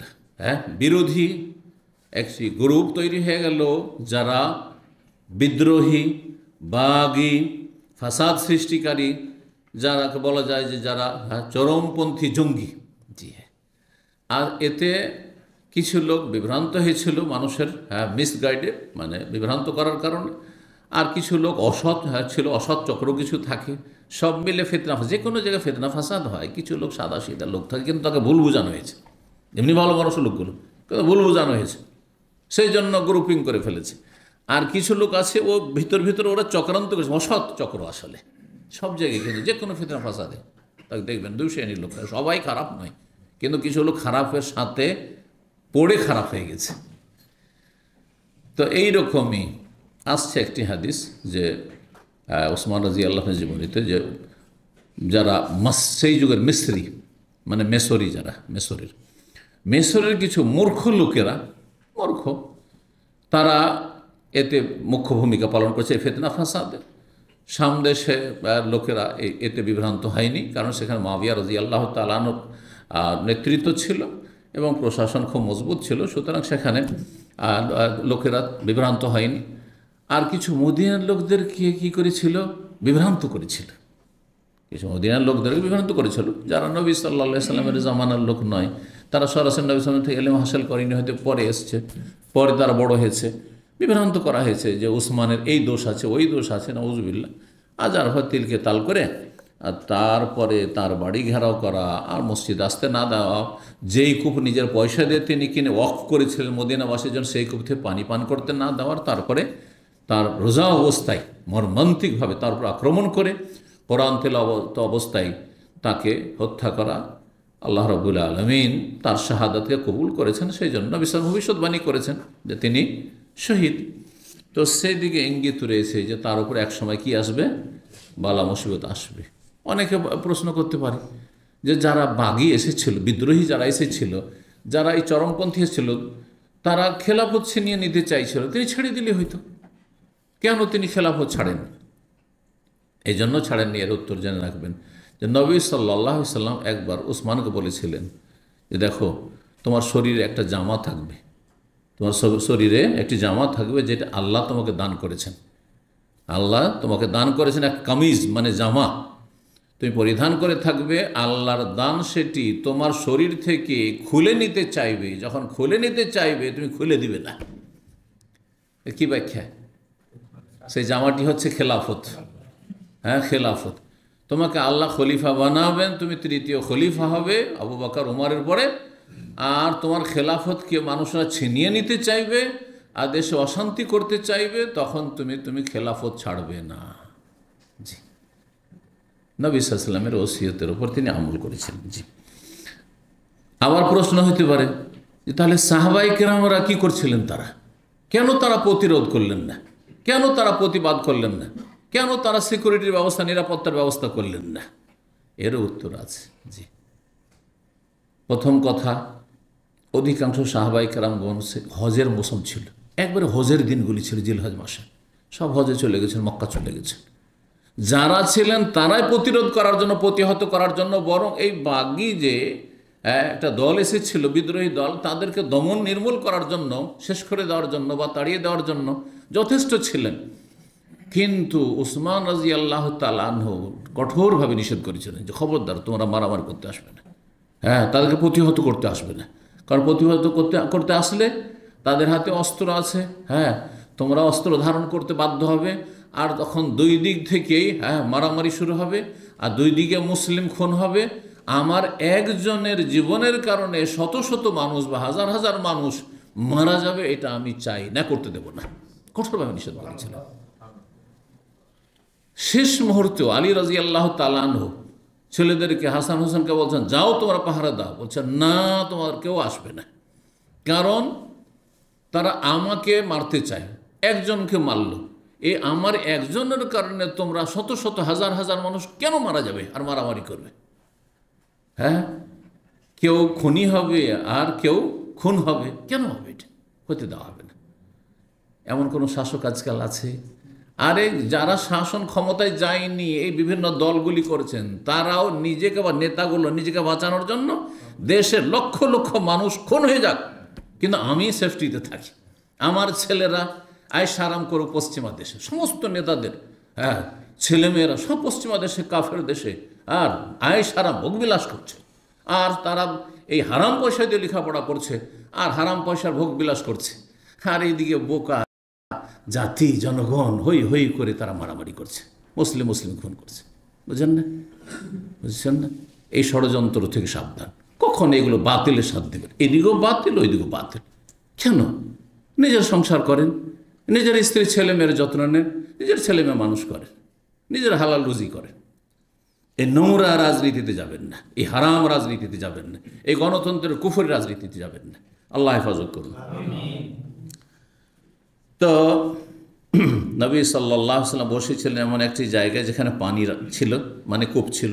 কাদকাশাফান রুকবাতাইহি, দুই হাঁটু খুলেছিলেন, আর রুকবাতিহি অথবা এক হাঁটুর কথা রয়েছে, বর্ণনাকারী সন্দেহ, কিন্তু দুই হাঁটু খুলে বসেছিলেন, কাপড় একটু উঠিয়ে। সেই সময় আবু বকর গেলেন, তবুও হাঁটুর ওপরে কাপড় ছিল। ওমর গেলেন, হাঁটুর ওপরে কাপড় ছিল। ফালাম্মা দাখাল ওসমান, যখন ওসমান রাদিয়াল্লাহু তাআলা প্রবেশ করলেন, গাত্তা, তখন নবী সাল্লাল্লাহু আলাইহি সাল্লাম হাঁটু ঢেকে নিলেন। হাঁটু কি করলেন? ঢেকে নিলেন। কেন ঢাকলেন? এখানে একটি ঘটনা, আর একটি ঘটনা বাড়িতে। নবী করিম সাল্লাল্লাহু আলাইহি সাল্লাম বসে আছেন, আবু বকর আসলেন, হাঁটু খুলে ছিল। নবী সাল্লাল্লাহু আলাইহি সাল্লামের কোনো সহধর্মী বর্ণনা করছে যে আমার বাড়িতে নবী সাল্লাল্লাহু বসে আছেন, হাঁটুর উপরে খোলা আছে, কিছুর অংশ খোলা আছে। আর তারপর ওমর আসলেন, তবু খোলা আছে। যেমনই উসমান এসেছেন, অনুমতি চেয়েছেন, সাথে সাথে নবী সাল্লাল্লাহু ঢেকে নিলেন। তখন জিজ্ঞাসা করা হয়, রাসূলুল্লাহ, ইয়া রাসূলুল্লাহ, একই কথা। আবু বকর আসলেন, তখন খোলা রাখলেন, আপনি রান খোলা রাখলেন। ওমর আসলেন, খোলা রাখলেন। আবার উসমান আসতে কেন ঢেকে নিলেন? যদি নাজাইজই হয় কারোর সামনে রান খোলা, তাহলে সবার সামনে নাজাইজ, ঠিক কিনা? সবার সামনে নাজাইজ। স্বামী স্ত্রী যখন ছিলেন তখন ঠিক আছে, তখন খোলা ছিল। কিন্তু আপনি দুইজনের সামনে খোলা রাখলেন, আবার তৃতীয় যখন আসলেন তখন আপনি কেন ঢেকে নিলেন? কি বলেছিলেন উত্তরে? জানা আছে? বলেছেন ওসমান রাদিয়াল্লাহু তাআলা এত লজ্জাশীল, এত লজ্জাশীল, ও যদি দেখে যে নবী সাল্লাল্লাহু আলাইহি ওয়াসাল্লামের রান খোলা আছে, সেখান থেকে টান দিবে, আর এদিকে ঢুকবেই না। ও কিছু লোক এত লজ্জা করে যে সেই লজ্জাতে মহিলাদের চাইতে বেশি লজ্জা। যেই লজ্জা মহিলাদের করা ফরজ ছিল, সেই লজ্জা অনেক পুরুষরা করে, মহিলারা করে না। রাস্তায় সামনে মহিলা আসলে দৌড় দিয়ে সরে যায় যে লজ্জাশীল পুরুষ, কিন্তু মহিলা বুক ফুলিয়ে একবার রাস্তা দিয়ে হাঁটছে, সদর রাস্তা দিয়ে। আচ্ছা না? জি। অনেক মহিলারা আছে যারা নির্লজ্জ হয়ে গেছে সহশিক্ষার কারণে, তারা একবারে এইভাবে তাকাচ্ছে, কোন পুরুষ কেমন, কোন পুরুষ কোন দিক থেকে আসছে। কিন্তু একজন ভদ্র মানুষ, লজ্জাশীল মানুষ, কোনো মহিলার সামনে টের পেয়েছে যে আসছে, সাথে সাথে মহিলাদের মতো নিচে মাথা করে নিয়েছে, দৃষ্টি নত করেছে। এর নাম হচ্ছে হায়া, লজ্জা, জি, যেটি ঈমানের একটি গুরুত্বপূর্ণ অংশ। জি, তো এই ছিল হাদিস যাতে মর্যাদা বর্ণনা করা হয়েছে উসমান রাদিয়াল্লাহু তাআলা বিভিন্ন দিক থেকে। 3696 নম্বর হাদিস বর্ণনা করছেন উরওয়া ইবনে যুবাইর রাহিমাহুল্লাহ তাআলা রাদিয়াল্লাহু তাআলা আনহুমা। কারণ তার বাবা সাহাবী এবং তিনি সাহাবী না হলেও তিনি সাহাবীর ভাই আব্দুল্লাহ বিন জুবাইর। জি, ওবায়দ বলছেন আন্না ওবায়দুল্লাহ ইবনে আদি ইবনুল খিয়ার আখবারাহু, ওবায়দুল্লাহ বিন আদি ইবনুল খিয়ার তাকে জানিয়েছেন হাদিস। কি জানিয়েছেন? আন্নাল মিসওয়ার বিন মাখরামা আব্দুর রহমান ইবনে আসওয়াদ ইবনে আবদ ইয়াগুস কালা, এই দুই ব্যক্তি, মিসওয়ার বিন মাখরামা একজন সাহাবী আর আব্দুর রহমান ইবনুল আসওয়াদ আর একজন সাহাবী, এই উভয়ে বলেন মা ইয়ামনা কান্তুকাল্লামা উসমান লি আখিহিল ওয়ালিদ, তোমাকে কোন বিষয়টি বাধা দিচ্ছে ওসমান রাদিয়াল্লাহু তাআলা আনহুর সাথে আলোচনা করতে বা কথা বলতে, লে আখিহিল ওয়ালিদ, তার ভাই ওয়ালিদ সম্পর্কে যেসব অভিযোগগুলি আসছে আর তার উপর দোষারোপ করা হচ্ছে, সে দোষী ব্যক্তি, সে খারাপ মানুষ আর তাকে নেতৃত্বে রেখেছে, তো এই সম্পর্কে কেন তুমি তার সাথে আলোচনা করছো না? এত সংক্ষেপে রয়েছে যে তর্জমা কেন, এইরকম ব্যাখ্যা করেও যদি চলে যাই আর তার প্রেক্ষাপট যদি না বোঝেন তো ঘটনা আসল কি, তাহলে কিছু বুঝতে পারবেন না হাদিসটার। কিছু বুঝতে পারলেন যে ওসমান সম্পর্কে কে বলছেন? এই দুইজন সাহাবী বলছেন কাকে? ওবায়দুল্লাহ বিন আদি ইবনুল খিয়ারকে, যে তুমি ওসমানের সাথে কেন কথা বলো না? কার বিষয়ে? তার ভাই ওয়ালিদ সম্পর্কে, যে তার উপর যে বিভিন্ন দোষ চর্চা তার সম্পর্কে হচ্ছে, তো তাকে কেন নেতৃত্বে রেখেছে? নেতৃত্বের কথাগুলো কিন্তু না, ওগুলো ব্যাখ্যাতে আমি বললাম। প্রেক্ষাপটে যে কথাগুলি আছে ইতিহাসে, ইসলামী ইতিহাসে, সেগুলি বললাম। ঘটনা ছিল এই যে ওয়ালিদ বিন উকবা বিন আবি মুইত, ওয়ালিদ বিন উকবা বিন আবি মুইত, উকবা বিন আবি মুইত কে? একজন নিকৃষ্ট কাফির, নিকৃষ্ট কাফির, যে রাসূলুল্লাহ সাল্লাল্লাহু আলাইহি ওয়াসাল্লামের সালাত অবস্থায় যখন সিজদায় ছিলেন তখন কাঁধের ওপর উটের ভুঁড়ি চাপিয়েছিল। জি, লানাহুল্লাহ, তাকে আল্লাহ হত্যা করে জাহান্নামে পাঠিয়েছেন। কখন? বদরের যুদ্ধে। তার ছেলে এই ওয়ালিদ, তার ছেলে ওয়ালিদ, এটা হইতেই পারে, খারাপের ছেলে ভালো হইতে পারে। ইবনে উবাই মুনাফিকের ছেলে আব্দুল্লাহ সাহাবী ছিলেন না, বিশিষ্ট সাহাবী ছিলেন, সেটা হইতে পারে, তাই না? কিন্তু ওয়ালিদের কিছু দোষ ছিল। ওয়ালিদ আবার উসমানের ভাই কি করা হয়? উসমানের বাপের নাম আফফান, আর ওয়ালিদের বাপ হচ্ছে উকবা। তো ভাই কি করে? তো ভাই শুধু আপন ভাই নয়, এছাড়াও তো ভাই আছে। আপন ভাই ছাড়া বৈমাত্রীয় ভাই আছে, বৈপিত্রীয় ভাই আছে। বৈপিত্রীয় বৈমাত্রীয় বুঝেন না? বুঝেন না? বৈমাত্রীয় মানে কি?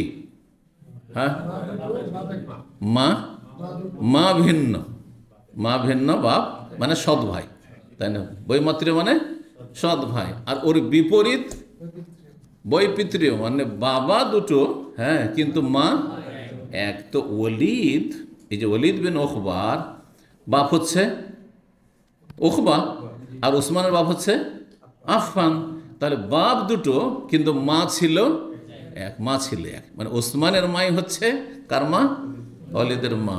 এটা হচ্ছে মা শরিক। আরো সহজ করে বলতে হলে উর্দু ভাষা দেওয়া বলে কি ভাই? বাপ শরিক ভাই না, কিসের কি শরিক? মায়ের শরিক। বোঝা গেছে না? মা শরিক ভাই মানে বই পিতৃয় ভাই।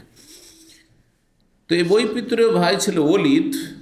ওসমান রাদিয়াল্লাহু তার খেলাফত আমলে কুফার গভর্নর বানিয়েছিলেন এই ওয়ালিদকে। ভালো মনে করে বানিয়েছিলেন যে তার মধ্যে নেতৃত্বের যোগ্যতা আছে, এই নয় যে অযোগ্য ছিল। তার আগে থেকে এমন কোনো খারাপ দোষ জানা ছিল না।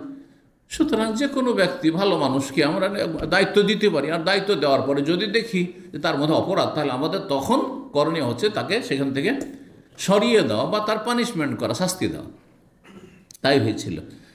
তো ওয়ালিদ বিন উকবা কুফার গভর্নর থাকা অবস্থা, তখনকার যুগে গভর্নররা কি করত?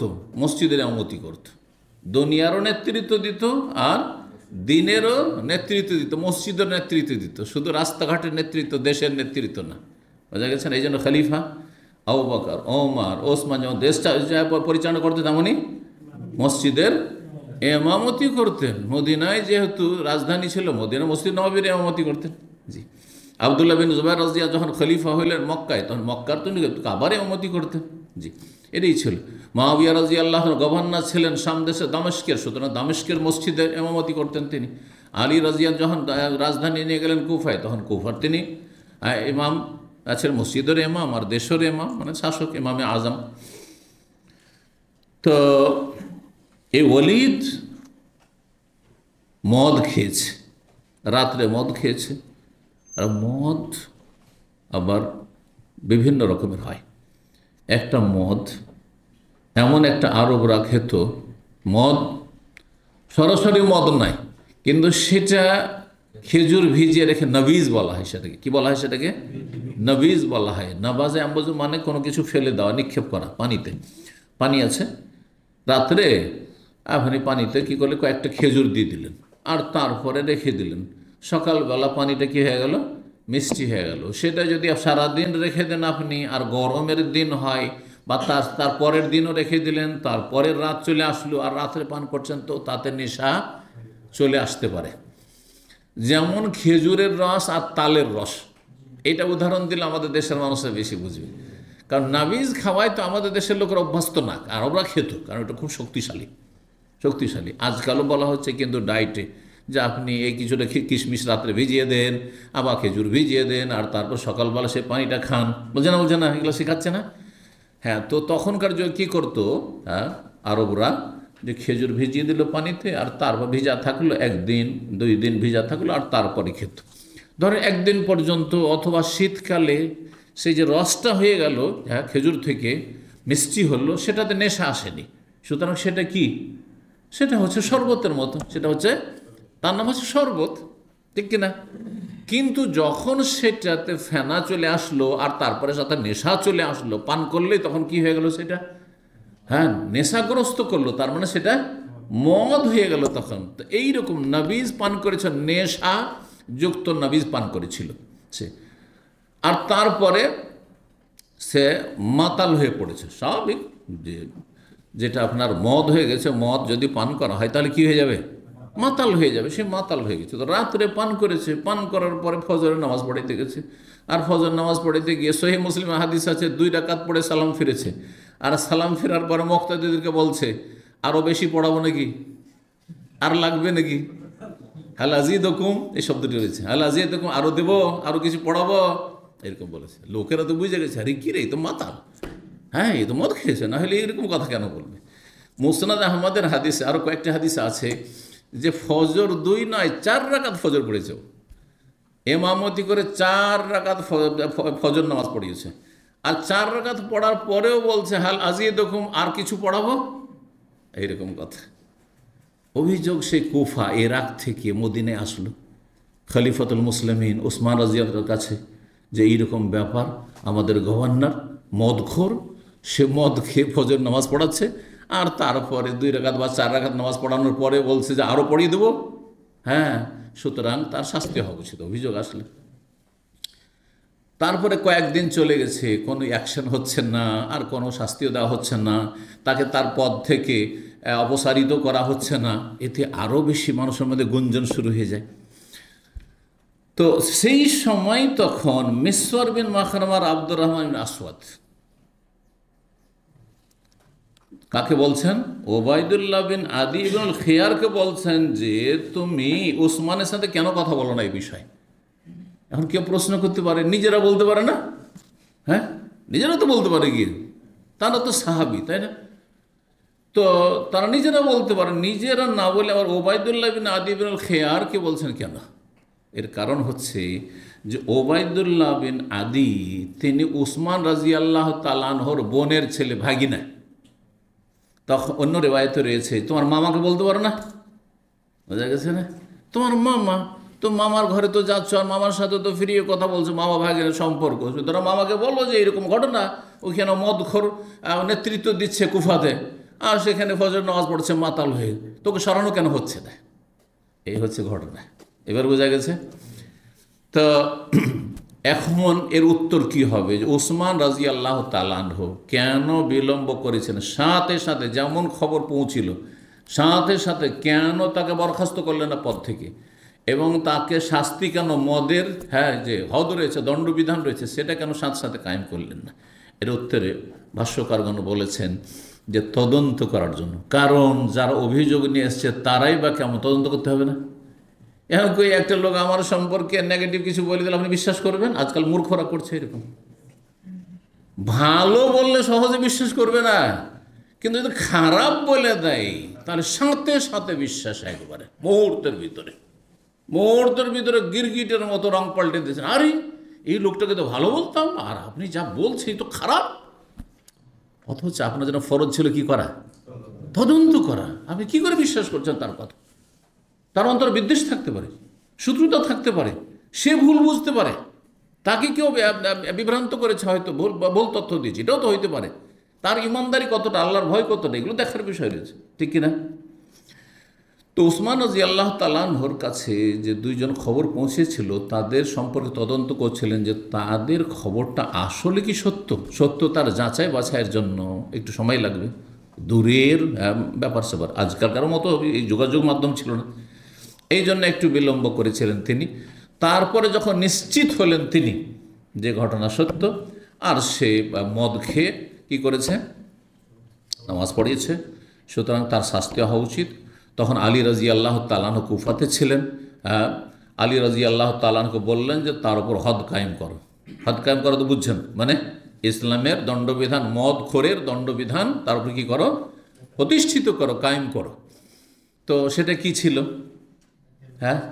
বেত্রাঘাত করা। কয়টি? 40টি করে আবু বকর সিদ্দিক করেছেন, ওমর করেছেন, তারপরে 80টিতে নিয়ে যাওয়া হয়েছে।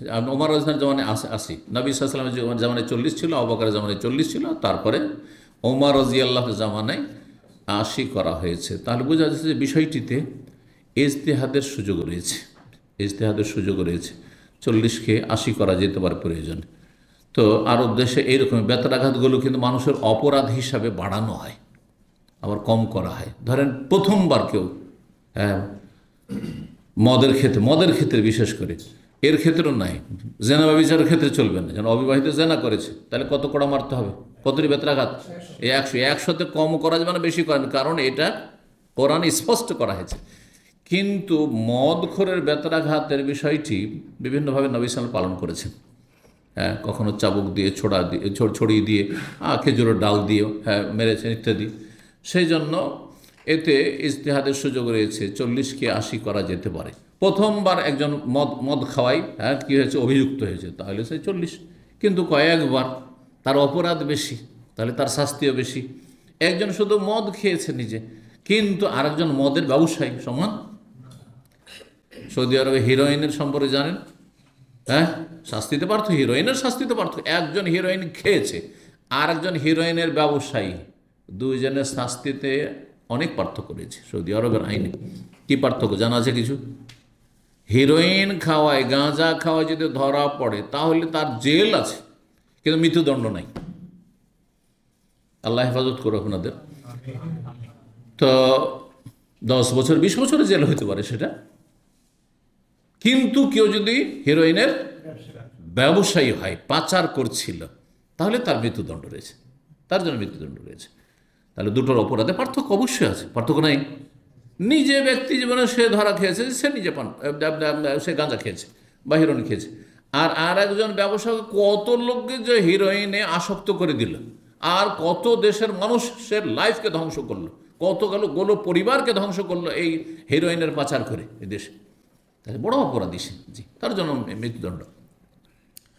তো ঠিক ওই রকম।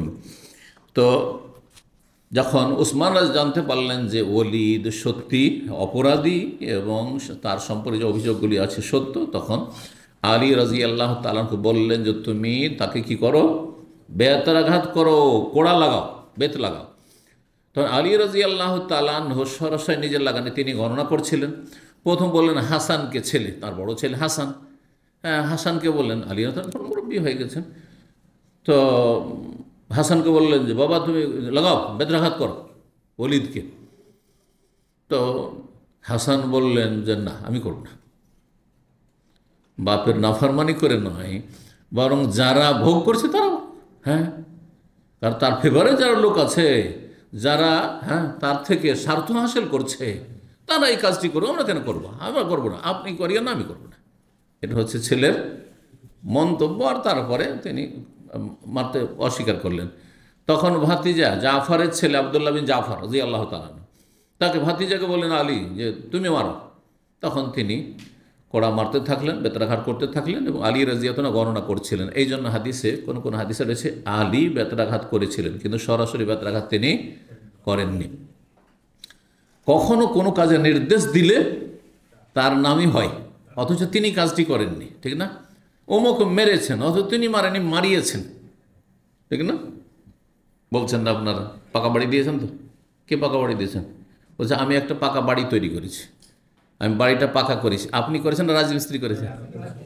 কেউ নিজের বাড়ি নিজে তৈরি করেনি, কিন্তু বলছেন কি আমি একটা 8তলা বিল্ডিং তৈরি করেছি। অনেকে এসে বলছেন আমি এই কাজ করেছি।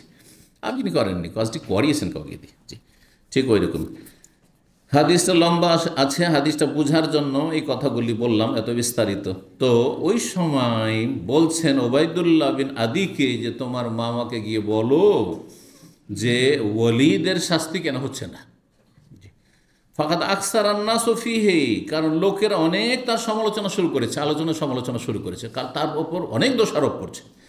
ফাকাসাদ তোলে উসমান হাত্তা খারাজ আলাস সালাত, তখন ওবায়দুল্লাহ বিন আদি ইবনুল খিয়ার বলছেন আমি উসমান রাদিয়াল্লাহু তাআলার সাথে দেখা করব, আমার মামার সাথে কোন সময় দেখা করলে ভালো হয়, কোন সময় একা পাবো, কারণ সবার সামনে বললে কি হবে, অনেক সময় ফিতনা ফাসাদ হবে।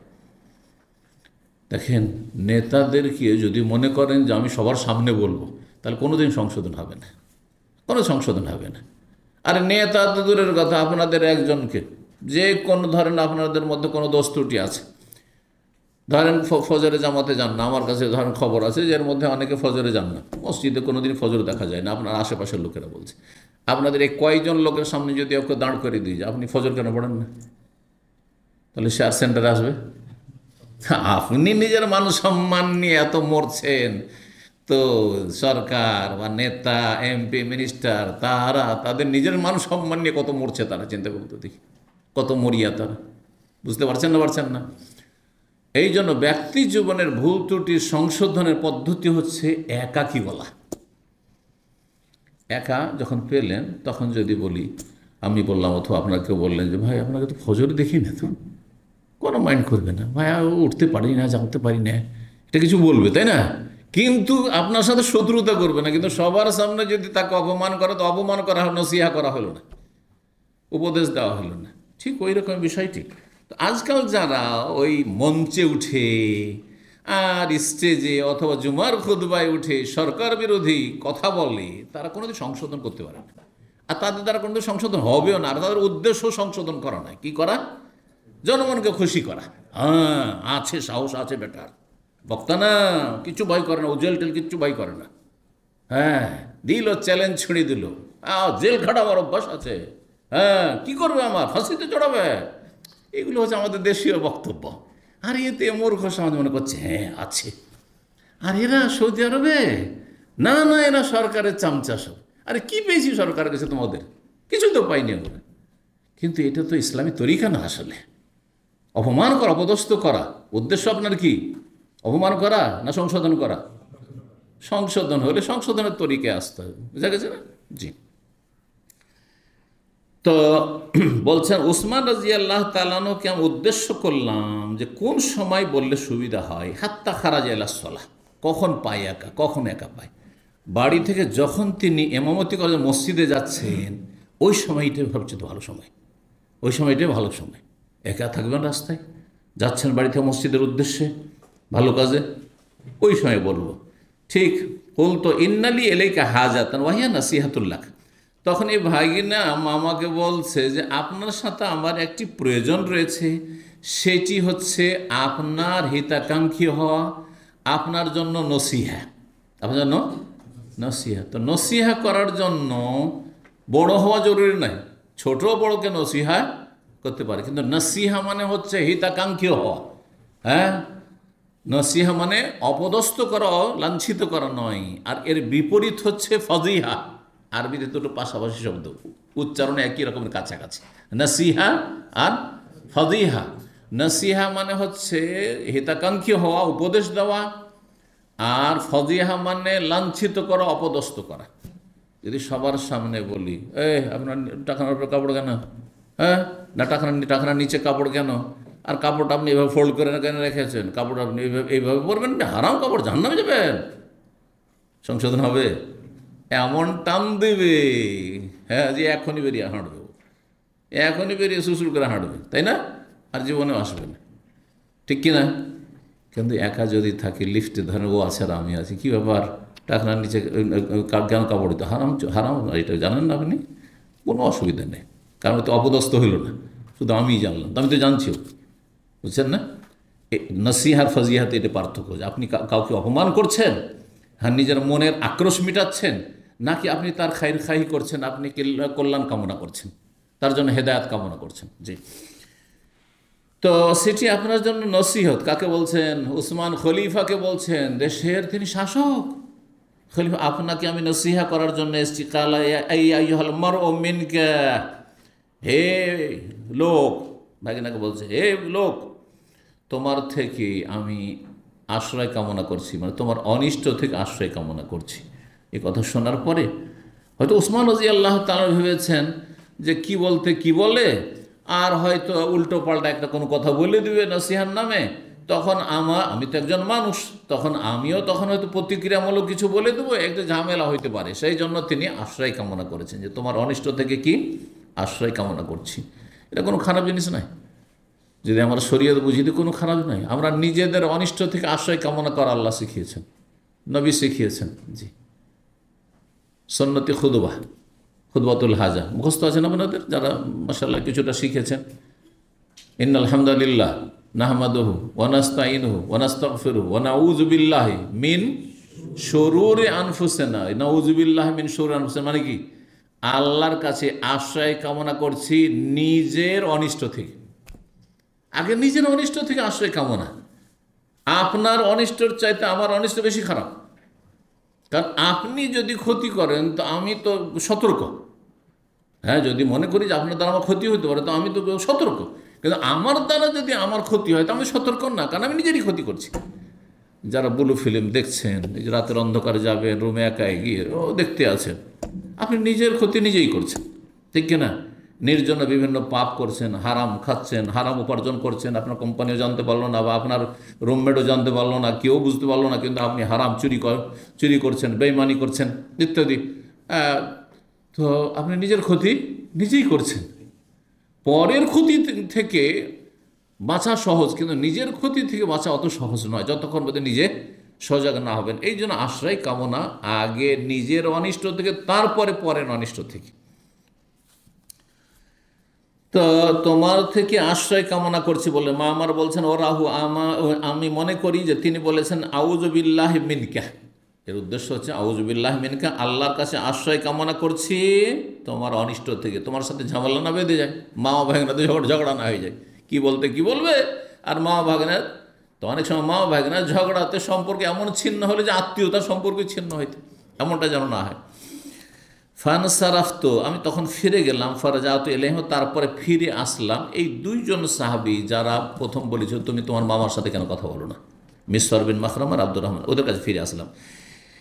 তারপরে বলছে ইজ্জা রাসূলুল্লাহ, ফিরে চলে আসলাম। ওই যে আল্লাহর কাছে আশ্রয় কামনা করলেন ওসমান, তখন তিনি দেখলেন যে কি জানি কি হয় না, তো যাক একটু বললাম চলে যাই, ঘুরে এসে ওদের কাছে বসেছেন। একটু পরে তখন উসমান রাদিয়াল্লাহু তখন ডেকে পাঠাচ্ছেন ও ভাগিনাকে, কি বলতে চাইছিল ওকে ডেকে নিয়ে আসো।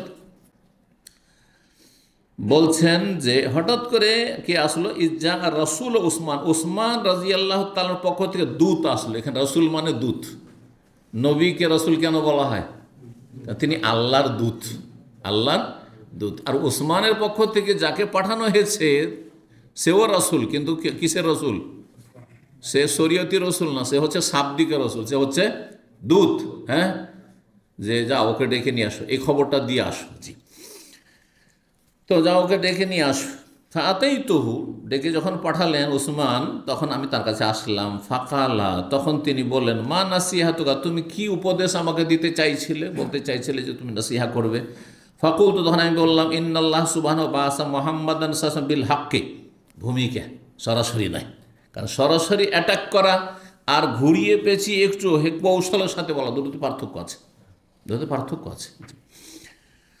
তো বলছেন তিনি যে আল্লাহ সুবহানাহু ওয়া তাআলা মুহাম্মদ সাল্লাল্লাহু আলাইহি ওয়াসাল্লামকে সত্য সহকারে প্রেরণ করেছেন। ওয়ানজাল আল কিতাব, তার উপর আল্লাহ কিতাব কোরআন কারীম নাযিল করেছেন। ওয়া কুনতা মিম্মান ইস্তাজাবা লিল্লাহি ওয়া রাসূলি, আপনি এমন এক ব্যক্তি যিনি আল্লাহর ডাকেও সাড়া দিয়েছেন, রসুলের ডাকে সাড়া দিয়েছেন, মানে ইসলাম কবুল করেছেন আপনি। তার ফাহাজারাত আল হিজরাতাইন, আপনি যেমন তেমন ব্যক্তিত্ব না, দুইবার করে হিজরত করেছেন। কেউ তো একবারও হিজরত করে না, আপনি দুইবার করে। দুইবার কোথাকার হিজরত? একবার হাবাসার আবেসিয়ানের হিজরত, সাগর পারে, যে প্রথম ওই মক্কা থেকে যখন জুলম অত্যাচার হচ্ছিল, ওখান থেকে ফিরে আসা। আবার হ্যাঁ, কোথায় হিজরত করেছেন? মদিনার দ্বিতীয় হিজরত রাসূলুল্লাহ সাল্লাল্লাহু আলাইহি ওয়াসাল্লামের কাছে। ও সাহেব তা রাসূলুল্লাহ, আপনি রাসূলুল্লাহ সাল্লাল্লাহু আলাইহি ওয়াসাল্লামের সাহচর্য পেয়েছেন, সঙ্গীও হয়েছেন।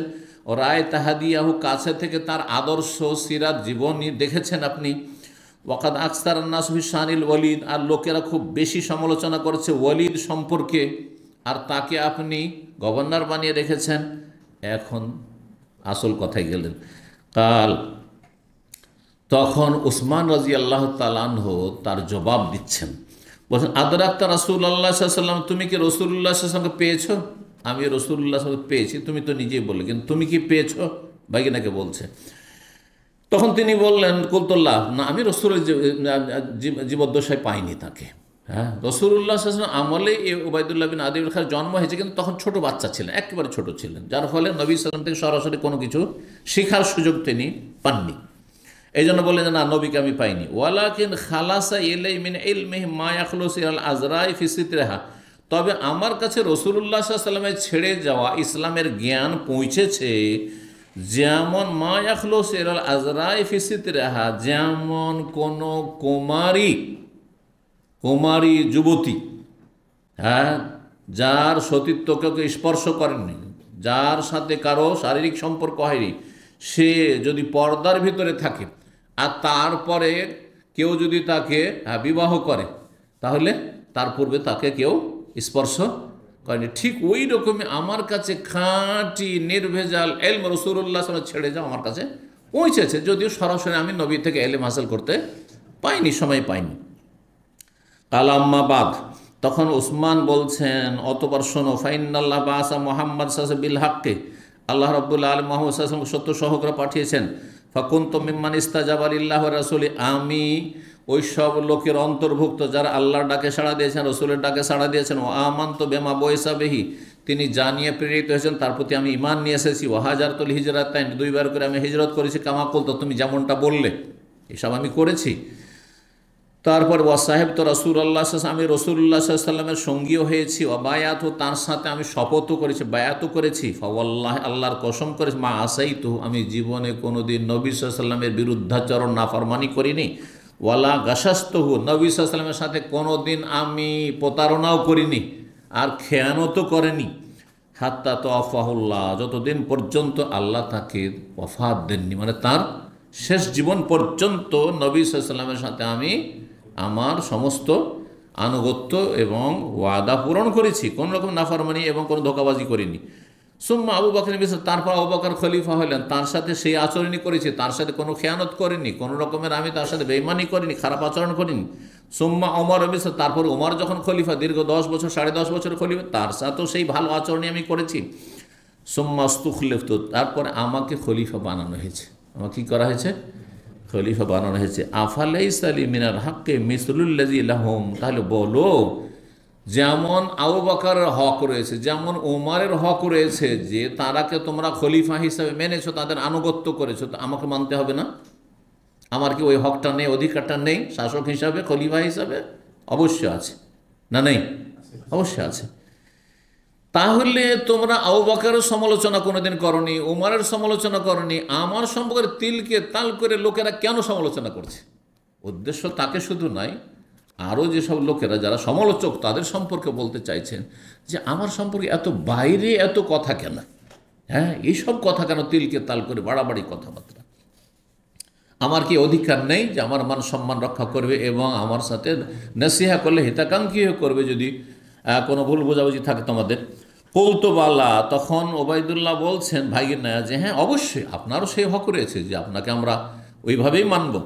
কালা ফামাহাজিল আহাদিস আল্লাতি তাবলুগুনি আনকুম, তাহলে তোমাদের পক্ষ থেকে মানে দেশের কিছু জনগণের পক্ষ থেকে এই সব যে দোষচর্চা এগুলি কি সব আমার কাছে এই সব খবরগুলো সংবাদগুলো পৌঁছেছে যে উসমান ভালো না, উসমানের মধ্যে এই দোষ আছে, উসমান এই করছে এই করছে এই করছে, এগুলো কেন এত আলোচনা সমালোচনা কেন? জি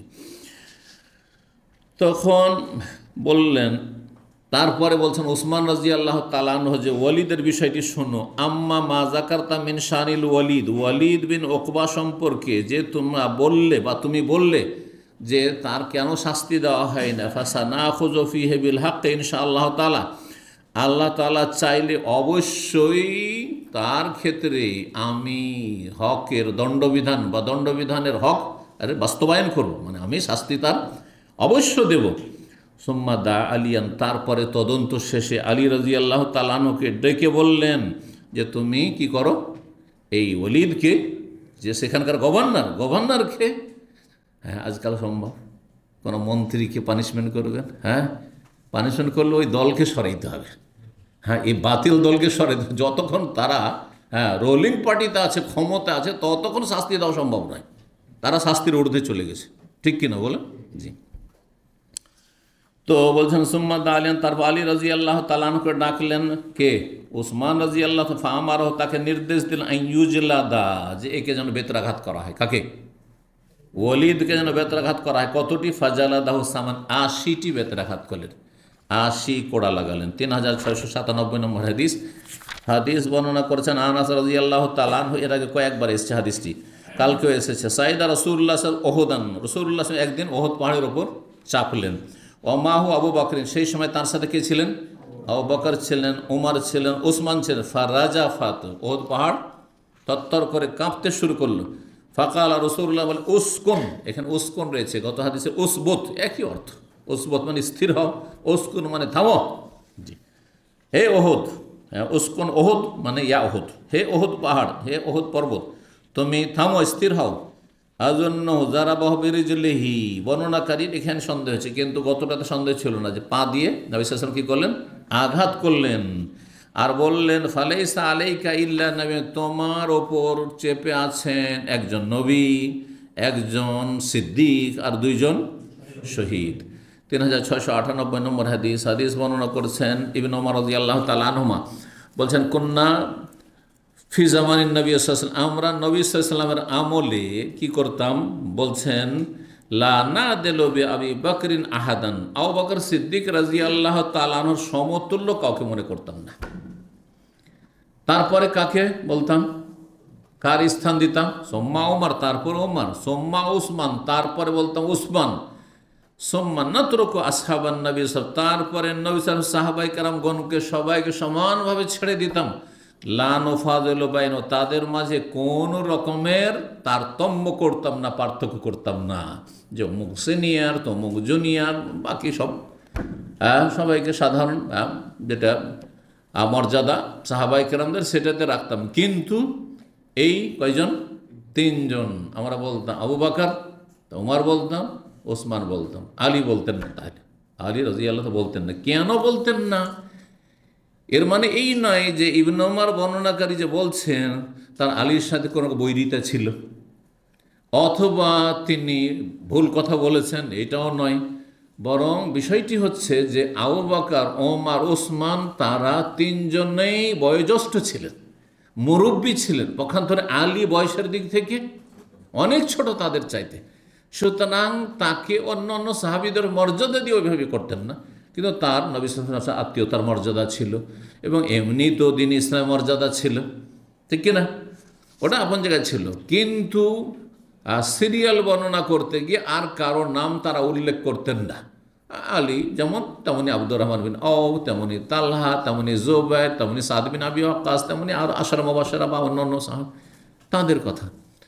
সাহাবায়ে কেরামদের সিরিয়াল এইভাবে, 4 জন খলিফা প্রথম, আবু বকর, ওমর, ওসমান, আর তারপরে আলী রাদিয়াল্লাহু যেহেতু চতুর্থ খলিফা তখন, কিন্তু যতদিন পর্যন্ত তিনি খলিফা হননি ততদিন পর্যন্ত অন্যান্য সাহাবীদের সারিতে তাকে রাখা হইতো, যেহেতু বয়সের দিক থেকে ওইরকম সিনিয়র তিনি ছিলেন না। আরও তার চাইতে বেশি বয়সের সিনিয়র এবং আশরায়ে মুবাশশারা 10 জন জান্নাতের সুসংবাদ প্রাপ্ত সাহাবী তারা ছিলেন।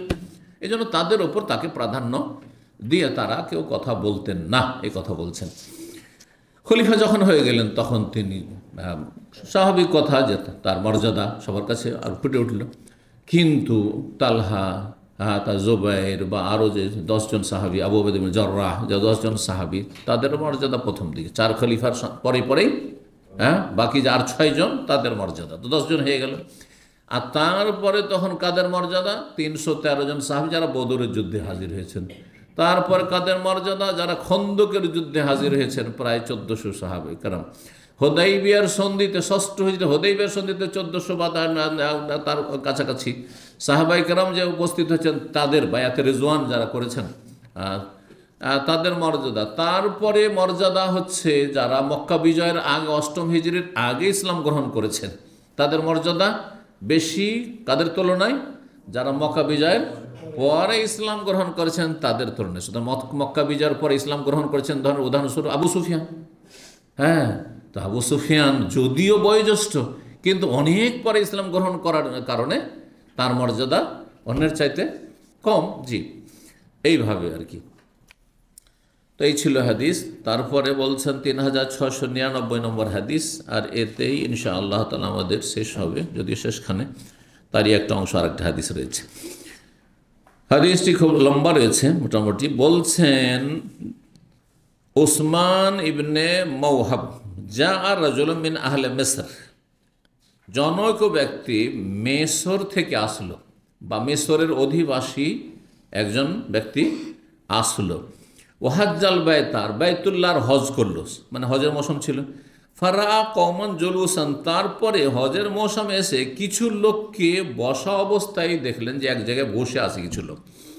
ফাকাল, তখন ওই মাসরি, আজকাল আপনাদের ভাষা কি বলছেন আপনারা? মাসরি বলছেন, আসলে মিসরি, মিসর শব্দটা মিসরি, কিন্তু মাসর এটা তাদের ভাষা বিকৃত, একটু শুদ্ধ হচ্ছে মিমে কাসরা জের দে মিসর। এই জন্য আমরা যখন বলি মিসরি বলি, কিন্তু আপনারা কি বলছেন? মাসরি। তো এই যে দেখেন মিন আহলে মিসর শব্দটি, মিসর মানে হচ্ছে শহর, মিসর মানে হচ্ছে শহর, আর মিসর একটি দেশের নাম। জি, তো মেসর থেকে জনক ব্যক্তি আসলো আর তার বাইতুল্লাহর হজ করলো। তারপরে দেখলো কিছু লোকেরা বসে আছে। তখন সে জিজ্ঞেস করলো কোনো ব্যক্তিকে আশেপাশের, মান হাওলা, এই লোকগুলি যে বসে আছে এরা কারা? কালা, তখন ওই ব্যক্তি উত্তরে বলল, হাওলায় কোরাইশ, এরা কোরাইশ বংশের লোক, এরা হচ্ছে কোরাইশ বংশের লোক। কাল ফামানি শেখ ফিহিম, তাদের মাঝে একজন যে বৃদ্ধ মুরব্বী বসে আছেন তিনি আবার কে? তার মানে যে কোরাইশ বংশের লোকেরা বসে আছেন তার মধ্যে একজন সবচাইতে বয়োজ্যেষ্ঠ একজন। তিনি তাকে দেখে ভাবছেন, আর তার সবাই গোলাকার হয়ে বসে তার কথাবার্তা শুনছেন। তো প্রশ্ন জাগলো স্বাভাবিক, আর জিজ্ঞেস করলো যে উনি কে?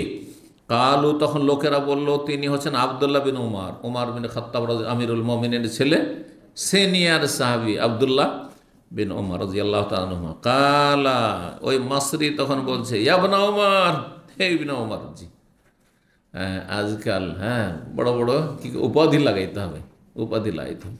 বেদাতি হইলে এক পৃষ্ঠা শুধু উপাধি, আর যদি সহি আকীদায় চলে আসে তো এত কৃপণ হয়ে যায়, এত বখিলের বখিল যে শেখ হলেও শেখ লাগাবে না। অমুক ব্যাস, আর ওর সাথে তো মাদানি লাগিয়ে দেয়, তো এটা বড় এহসান করলো, তো লাগিয়ে দিয়ে কথা বলছেন না, বেয়াদবি করবেন না, মাঝামাঝি থাকবেন। যুগ উপযোগী আদব অন্তত কিছুটা রাখতে হবে। এখন আমাদের অনেক ভাই দেখা যায় নাম বলে, উদাহরণস্বরূপ বলি, আসাদুল্লাহ গালেব, মনে হচ্ছে ওর ভাতিজে, বা ডক্টর আসাদুল্লাহ গালেব, এভাবে বলবেন আপনি, আমার অসুবিধা, ডক্টর আসাদুল্লাহ গালেব হাফেজাহুল্লাহ তাআলা। আর একটু দুয়া তো বলেন, উদাহরণস্বরূপ বলছি। আব্দুর রাজ্জাক বিন ইউসুফ, মনে হচ্ছে চাচা ভাতিজার সম্পর্ক। আমার শেখ আব্দুর রাজ্জাক বিন ইউসুফ বলেন, মোজাফের বিন মহসিন এরকম বলেছেন। আরে বলবো শেখ মুজাফর বিন মহসেন, একটা কিছু লাগান, হাফেজাহুল্লাহ ইত্যাদি। এটা আদব আছে সব কিছুর। আপনি মনে করেন যে আপনার ছোট ভাই। জি, তো বাড়াবাড়ি আর ছাড়াছাড়ি, বাড়াবাড়ি আর ছাড়াছাড়ি। এক শ্রেণীর বেদাতীদের টাইটেলের শেষ নাই। হ্যাঁ, আলেম রব্বানি, কুতুবে সুবহানি, আর অমুক আর তমুক, আর কি বলছে কায়েদে মিল্লাত, আর তার শাইখুল ইসলাম অমুক আর তমুক, হ্যাঁ শাইখুল হিন্দ, হ্যাঁ হ্যাঁ শাইখুল আকিদা অমুক আর তমুক ইত্যাদি। আউযুবিল্লাহ। যাই হোক, আর বাড়াবাড়িও না ছাড়াছাড়ি না, মধ্যম পন্থা অবলম্বন করবেন। জি, তো বলছেন হে ইবনে ওমর, ইন্নী সাইলুক আন শাইইন, আপনাকে একটি বিষয় সম্পর্কে জিজ্ঞেস করছি, ফাহাদ্দিসনি আনহু, আপনি সেই বিষয় আমাকে বলুন। আপনি কি জানেন এই লোক উসমান বিদ্বেষী? এই যে মসরি এসেছে না, কারণ মেসরে বিভ্রান্ত করা হয়েছে, কারণ ওই বাগি যারা বিদ্রোহী তাদের মেজরিটি ছিল কোথা থেকে? মেসরি। আর মেসরির আবেগই বেশি। মেসরিরা যারা আবেগী তারা বেশি বিভ্রান্ত হয়। একটুতে নাচে, একটুতে না চাইলে নাচতে শুরু করে দেয়। এই যে আবেগ দিয়ে কাজ হবে না, বিবেক দিয়ে কাজ নিতে হবে, যে আমার নাচাটা ঠিক হবে কি হবে না। নাচতে বললে নাচতে শুরু করে দেবেন আপনি, বোঝা গেছে? তো এই মাসরি ছিল কি, হ্যাঁ, ওসমান রাদিয়াল্লাহু তাআলা সম্পর্কে চরম বিদ্বেষ রাখত, শুধু দোষ খুঁজে বেড়াইতো। আর ওইভাবে বিভ্রান্ত এসছে, মগজ ধলে করে এসছে, ওখান থেকে মগজে খারাপ কিছু ভরে নিয়ে এসছে। আর হজের মৌসুম এসেছে ওসমান রাদিয়াল্লাহু তাআলা সম্পর্কে বিরূপ ধারণা নিয়ে। বলছে আপনি কি জানেন, ইবনে ওমরকে জিজ্ঞেস করছেন, আপনি কি জানেন যখন আপনি একজন বয়োজ্যেষ্ঠ মানুষ, মুরব্বী মানুষ, আন্না উসমান ফাররা ইয়াউম উহুদিন, উসমান রাদিয়াল্লাহু উহুদের যুদ্ধ থেকে পলায়ন করেছিলেন। উহুদের যুদ্ধের ময়দান থেকে উসমান কি করেছিলেন? পালিয়ে গিয়েছিলেন। আপনি জানেন? এই কথা বলছে। কথাতেই বোঝা যায় যে উদ্দেশ্যটা তার কি। উদ্দেশ্য হচ্ছে অসৎ। তাহলে কত খারাপ লোক ছিল দেখো, জেহাদের ময়দান থেকে পালিয়ে। জেহাদের ময়দান থেকে পালালে কাবিরা গুনাহ, কাবিরা গুনাহ। জি, 7টি ধ্বংসাত্মক গুনার একটি গুনাহ, তাই না? তো এই দোষ চাপিয়ে দিল যে কত বড় অপরাধী, নাউজুবিল্লাহ। কালার নাম ইবনে ওমর বলছে হ্যাঁ পালিয়েছেন, কি হলো তাতে? ফাকালা, দ্বিতীয় আবার অভিযোগ বলছে, তালাম আপনি কি জানেন, আন্নাহু তাগাইয়াবা আন বদরিন ওয়ালাম ইয়াশহাদ, তিনি বদর যুদ্ধে হাজির হননি, তিনি সেখানে অনুপস্থিত ছিলেন, সেখানে উপস্থিত হননি। বদরও গেলেন না, আর ওহুদে গেলেন তো পালিয়ে গেলেন। দেখছেন দোষ চাপাচ্ছে কিভাবে? কাউকে দেখতে না পারলে চলন বাঁকা, বুঝতে পারছেন? যাকে খারাপ মনে করেন, ও যদি ভালোভাবে চলে তবু বলবেন দেখো না, হ্যাঁ ও কি করছে, ভান করছে, হ্যাঁ অ্যাক্টিং করছে, ওটাও তো দোষ। আর যদি সে যদি একটু বীর পুরুষের মতো চলে, দেখো না কেমন দাম্ভিকতার সাথে চলছে, এর অহংকারের শেষ নেই, সব দিকেই দোষ, সব দিকে দোষ। তো এ দ্বিতীয় অভিযোগ, কালার নাম ইবনে ওমর বলে হ্যাঁ তিনি বদরের যুদ্ধে হাজির হননি, উপস্থিত হননি, তাতে কি হলো? কালার রাজুল, তখন ওই ব্যক্তি বলছে, হাল তালাম আপনি কি জানেন, আন্নাহু তাগাইয়াবা আন বায়াতে রিজওয়ান ফালাম ইয়াশহাদা, তিনি বায়াতে রিজওয়ানে উপস্থিত হননি, হুদায়বিয়ার সন্ধির সময়। 1400 সাহাবাই কেন বায়াত করছেন হুদায়বিয়ার সন্ধি, আর উনি সেখানে অনুপস্থিত, গায়েব সেখান থেকে, এটাও কি জানেন? বলছে হ্যাঁ। কালার নাম হ্যাঁ অবশ্যই।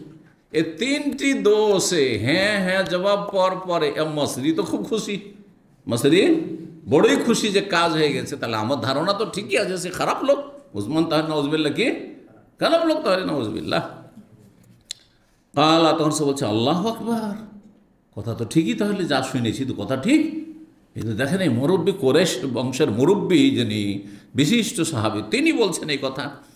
কালা ইবনে ওমর, তখন আব্দুল্লাহ বিন ওমর বলছেন, শোনো তাল, আসো আসো আসো, ওবাইয়ুনুল্লাকা, এইগুলির রহস্য তোমার সামনে বর্ণনা করি, আমি বিষয়টা ক্লিয়ার করে বলি তোমাকে। আম্মা ফেরারুহু ইয়াওমা উহুদিন, তিনি যে ওহুদের দিনে ওহুদের ময়দান থেকে পলায়ন করেছিলেন, শোনো, আশহাদু, আমি নিজে সাক্ষী দিচ্ছি, আন্নাল্লাহ আফান, আল্লাহ তাকে ক্ষমা করে দিয়েছেন। তারপর তোমার আপত্তি কোথায়? এবং সেটা কোরআনে কারীম আছে। সেটা কোথায় আছে? নিজের পক্ষ থেকে পকেটের কথা নয়, হ্যাঁ মন গড়া কথা নেই। কোথায় আছে? কোরআন সূরা আলে ইমরান আয়াত নম্বর 155-তে আছে।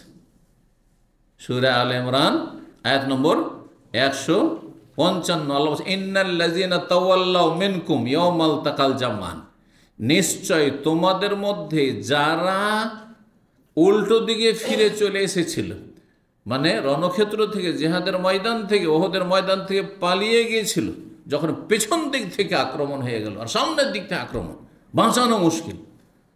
জানেন তো ঘটনা, ওহদের যুদ্ধের ঘটনা জানা আছে। ওহদের যুদ্ধে সাহাবে কেমন জিতেই গিয়েছিলেন, কিন্তু ওই যে 50 জন সাহাবিকে ছোট্ট পাহাড়টির ওপর নিযুক্ত করেছেন, ওরা যে ওই তাদের আমিরের কথা, 50 জনের যার আমির নিযুক্ত তার কথা মানল না, আর সবাই যখন নেমে গেল গনিমতের পয়সা ধন সম্পদের জন্য, তখন সেই সময় তাদের সবগুলিকে কী করলো, আক্রমণ করে কাফেররা মেরে দিয়ে পিছন দিক থেকে রাউন্ড দিয়ে ঘুরে এসে পিছন থেকে একেবারে চাকিতে পিসার মতো করে যেমন পিষে দেবে এরকম অবস্থা। সেই সময় হঠাৎ করে মানুষ সামনের দিক থেকে কোনো দুশ্মন যদি আক্রমণ করে তাহলে প্রতিহত করতে পারবেন, কিন্তু আপনি রাস্তায় নিরীহ মানুষ চলাফেরা করছেন, পেছন থেকে ছোটো বাচ্চাও আপনাকে আমাকে মেরে দিতে পারে না। তো ওই রকম বিষয়টি হয়েছিল। হতভম্ব। সেই সময় মানুষের কার জীবনের মায়া নেই, কে শখ করে মরে যেতে চায়, মারবো তারপরে মরবো সেটা ভিন্ন বিষয়, কিন্তু এমনি এমনি মরে যাবে এটা তো ইসলাম বলে না। কথা বুঝতে পারছেন? তো সেই সময় অনেক সাহাবাই সেখান থেকে মদিনার দিকে দৌড় দিয়েছেন, মদিনা থেকে মসজিদ নবী থেকে 2-3 কিলোমিটার, তো সেই দিকে দৌড় দিয়েছেন। মাত্র 12-14 জন সাহাবাইকরা তারা সেই জিহাদের ময়দানে টিকে থাকতে পেরেছিলেন, কিন্তু যখন চারিদিকে হামলা শুরু হয়ে গেল কাফেরদের, তখন অনেকে জীবন বাঁচাবার জন্য সেখান থেকে পলায়ন করেছিলেন। কাজটি ছিল ভুল, কিন্তু ভুল যদি আল্লাহ মাফ করে দেন তাহলে আর গুনাহই নেই কিছু। আল্লাহ বলছেন, ইন্নাল্লাযীনা তাওয়াল্লাউ মিনকুম, তোমাদের মধ্য থেকে যারা ফিরে চলে এসেছিল জিহাদের ময়দান থেকে, ইয়াউমাল তাকাল জামআন, ওই দিনে, ওই দিবসে যেদিন দুটো দল সামনাসামনি মুখোমুখি লড়াই করেছিল, সেটা ছিল ওহদের ময়দানে, ওহদের দিন। ইন্নামাস্তাযাল্লাহুমুশ শাইতান, আল্লাহ বলছেন তাদের সম্পর্কে যে শয়তান তাদের পদস্খলন ঘটিয়েছে। পদস্খলন বুঝেন? মানে পা পিছলে পড়ে যাও, সহজ ভাষায়। পদ মানে পা, আর স্খলন তো বুঝছেন, মানে পা মানুষ পড়তে চায় না, কিন্তু পিছলে পড়লে তো আমি আপনি যে কোনো মানুষ পড়ে যেতে পারে, যতই বিদ্যা বুদ্ধিওয়ালা আর যতই শক্তি থাক না শরীরে, ঠিক কিনা? পিচ্ছল জমিনে কোনো জায়গায় পিছলে গেলে আছাড় খেয়ে গেলেন আপনি, সিঁড়িতে যে কোনো মানুষ পড়ে যেতে পারে, একটু সামান্য অসতর্ক হলে। আল্লাহ বলছে শয়তান তাদের কি করেছিল? পদস্খলন ঘটিয়েছিল। বেবাদে মা কাসাবু, কিছু তাদের কৃতকর্মের কারণে, কিছু ভুলের কারণে। ভুলটা কি ছিল? ওই যে 50 জন লোককে নবী সাল্লাল্লাহু বললেন যে তোমরা এখান থেকে কিন্তু সরবে না, আমরা যদি সবাই মরে যাই তবুও সরবে না তোমরা, সবাইকে যদি মেরে ফেলা হয় তবুও সরবে না তোমরা। তারপরে সরে গেছিল। এই একটি ভুলের কারণে, একটি রসুলের নাফরমানির কারণে এইরকম ক্ষতিটা হইতে হলো। সেই সময় কেউ শহীদ হলো, আর কেউ জীবন বাঁচাবার জন্য এদিক সেদিক ছত্রভঙ্গ হয়ে গেছিল। হঠাৎ করে যখন আক্রমণ হয় তখন মানুষ দিশেহারা হয়ে যায়।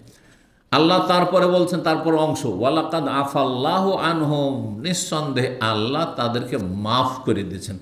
আফাই আফু মানে মাফ করে দেওয়া, বাংলাতে মাফ শব্দটি ওখান থেকে এসেছে। কিন্তু আল্লাহ তাদের কি করেছেন? ক্ষমা করে দিয়েছেন, মাফ করে দিয়েছেন। ওয়ালাকাদ আফাল্লাহু আনহুম, আল্লাহ মাফ করে দিলেন। তুমি মাসরি ভুল ধরতে এসছো কেন? কে বলছেন? ইবনে উমর বলছেন আল্লাহ মাফ করেছেন, কোরআনে ঘোষণা করেছেন। আয়াত কিয়ামত পর্যন্ত কোরআনে আয়াত থাকবে আর তেলাওয়াত হতে আছে। তারপরে বলছেন যে শোনো, আম্মা তাগাইব, তুমি যে বললে যে তিনি বদরের যুদ্ধে উপস্থিত ছিলেন না, গায়েব, অনুপস্থিত ছিলেন, তার কারণ শোনো, আমি সাক্ষী দিচ্ছি। তিনি বলছেন ফাইন্নাহু কানা তাহতাহু বিনতু রাসূলিল্লাহ, তার জীবন সঙ্গিনী ছিলেন, তার আন্ডারে ছিলেন, তার জীবন সঙ্গী ছিলেন কে? রাসূলুল্লাহ সাল্লাল্লাহু আলাইহি ওয়াসাল্লামের মেয়ে। কোন মেয়ে? রোকাইয়া। জাইনব তো আবুল আস, বড় মেয়ের বিয়ে ছিল খালাতো ভাইয়ের সাথে, আবুল আস বিন রাবির সাথে। আর 2 মেয়ে যে বিবাহ দিয়েছিলেন ওসমানের সাথে, প্রথম মেজো মেয়ে তার নাম হচ্ছে রোকাইয়া, আর সেজো মেয়ের নাম হচ্ছে উম্মে কুলসুম। তো এই বদরের যুদ্ধের সময়খানে খুব মর্মান্তিকভাবে অসুস্থ ছিলেন, একবার সিরিয়াস অসুস্থ ছিলেন কে? রাসূলুল্লাহ সাল্লাল্লাহু আলাইহি ওয়াসাল্লামের প্রিয়তম কন্যা রোকাইয়া রাদিয়াল্লাহু তাআলা আনহা। তখন সবাই যাচ্ছে জেহাদে, ওসমানও জেহাদে যেতে চায় স্ত্রীকে ছেড়ে। তখন নবী সাল্লাল্লাহু আলাইহি ওয়াসাল্লাম বলছেন আমিও চলে যাব, আমার মেয়ে এরকম অসুস্থ, আর তুমিও চলে যাবে, আমার মেয়ের স্বামী, তাহলে আমার মেয়েটাকে দেখবে কে এই অবস্থায়? তুমি থাকো।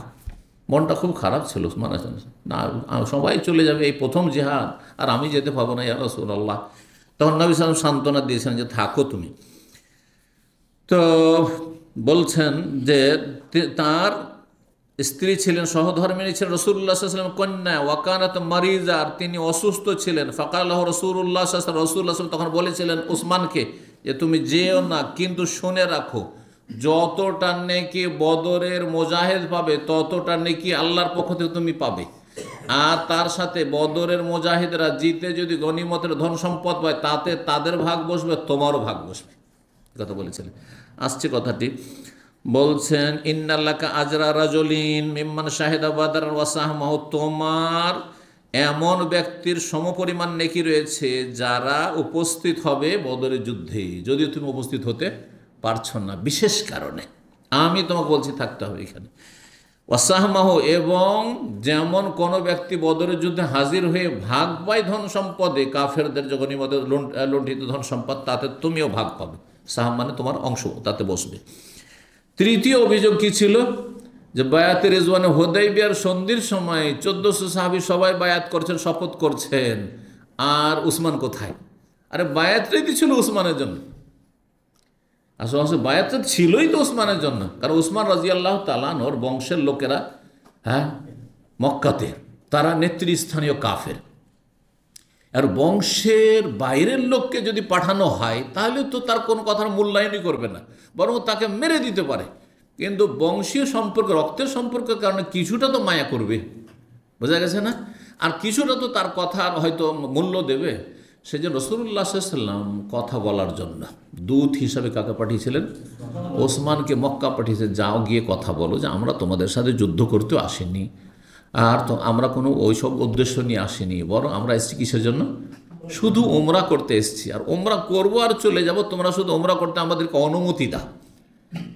তো উসমান রাদিয়াল্লাহু তাআলা যখন মক্কা গেলেন কথা বলতে, তখন উসমান রাদিয়াল্লাহু তাআলা বন্দি করে রেখে দিয়েছিল, তার ঘরে বন্ধ করে ধরে বেঁধে রেখে দিয়েছিল।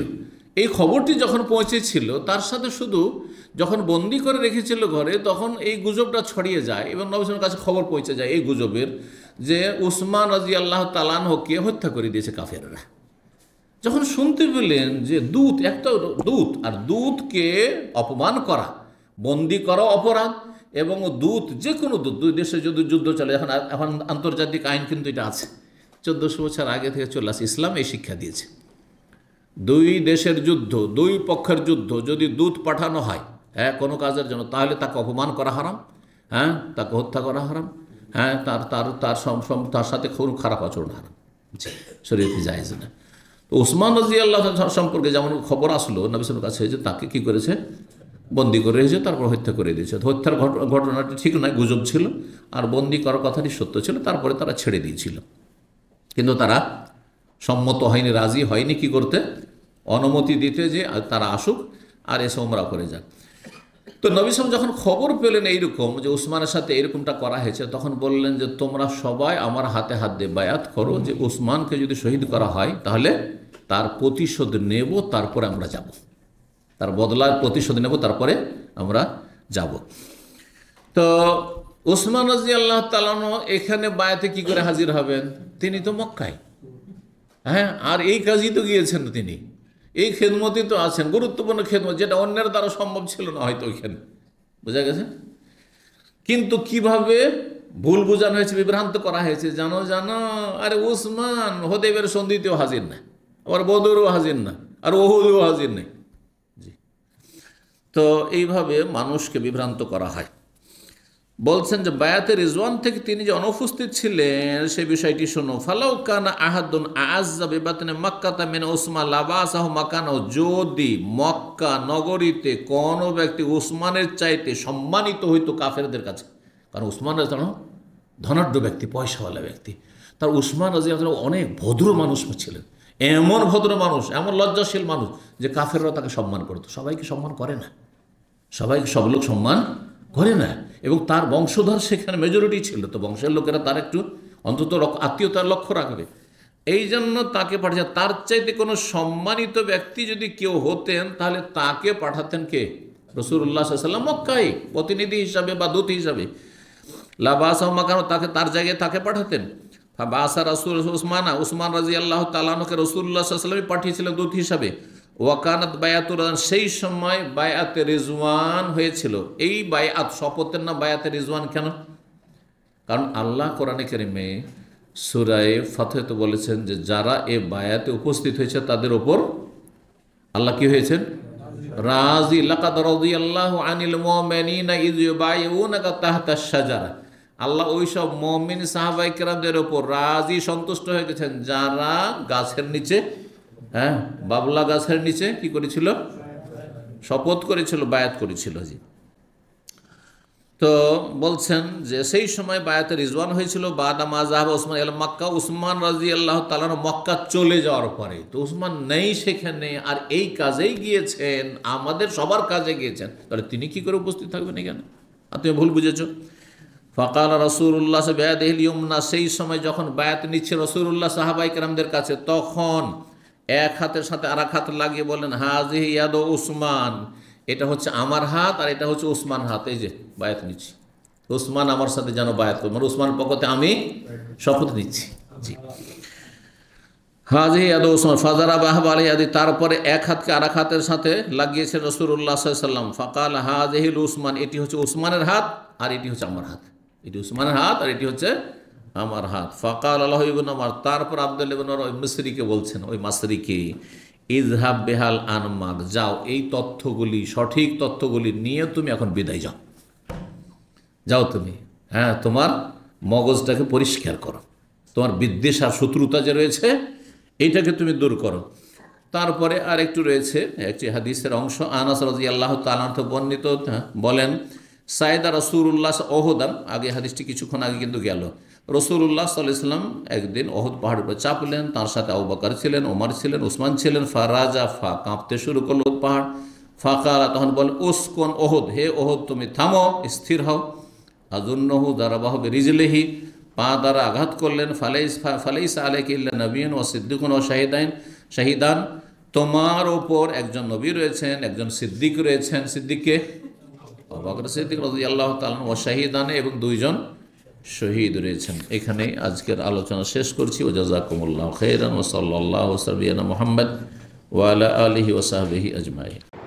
ইন্নাল মুসলিমিনা ওয়াল মুসলিমাতি ওয়াল মুমিনিনা ওয়াল মুমিনাতি ওয়াল কানিতিনা ওয়াল কানিতাত والقانتين والقانتات والصادقين والصادقات والصابرين والصابرات والخاشعين والخاشعات والخاشعات والمتصدقين والمتصدقات والصائمين والصائمات والحافظين فروجهم والحافظات والذاكرين الله كثيرا والذاكرات أعد الله لهم مغفرة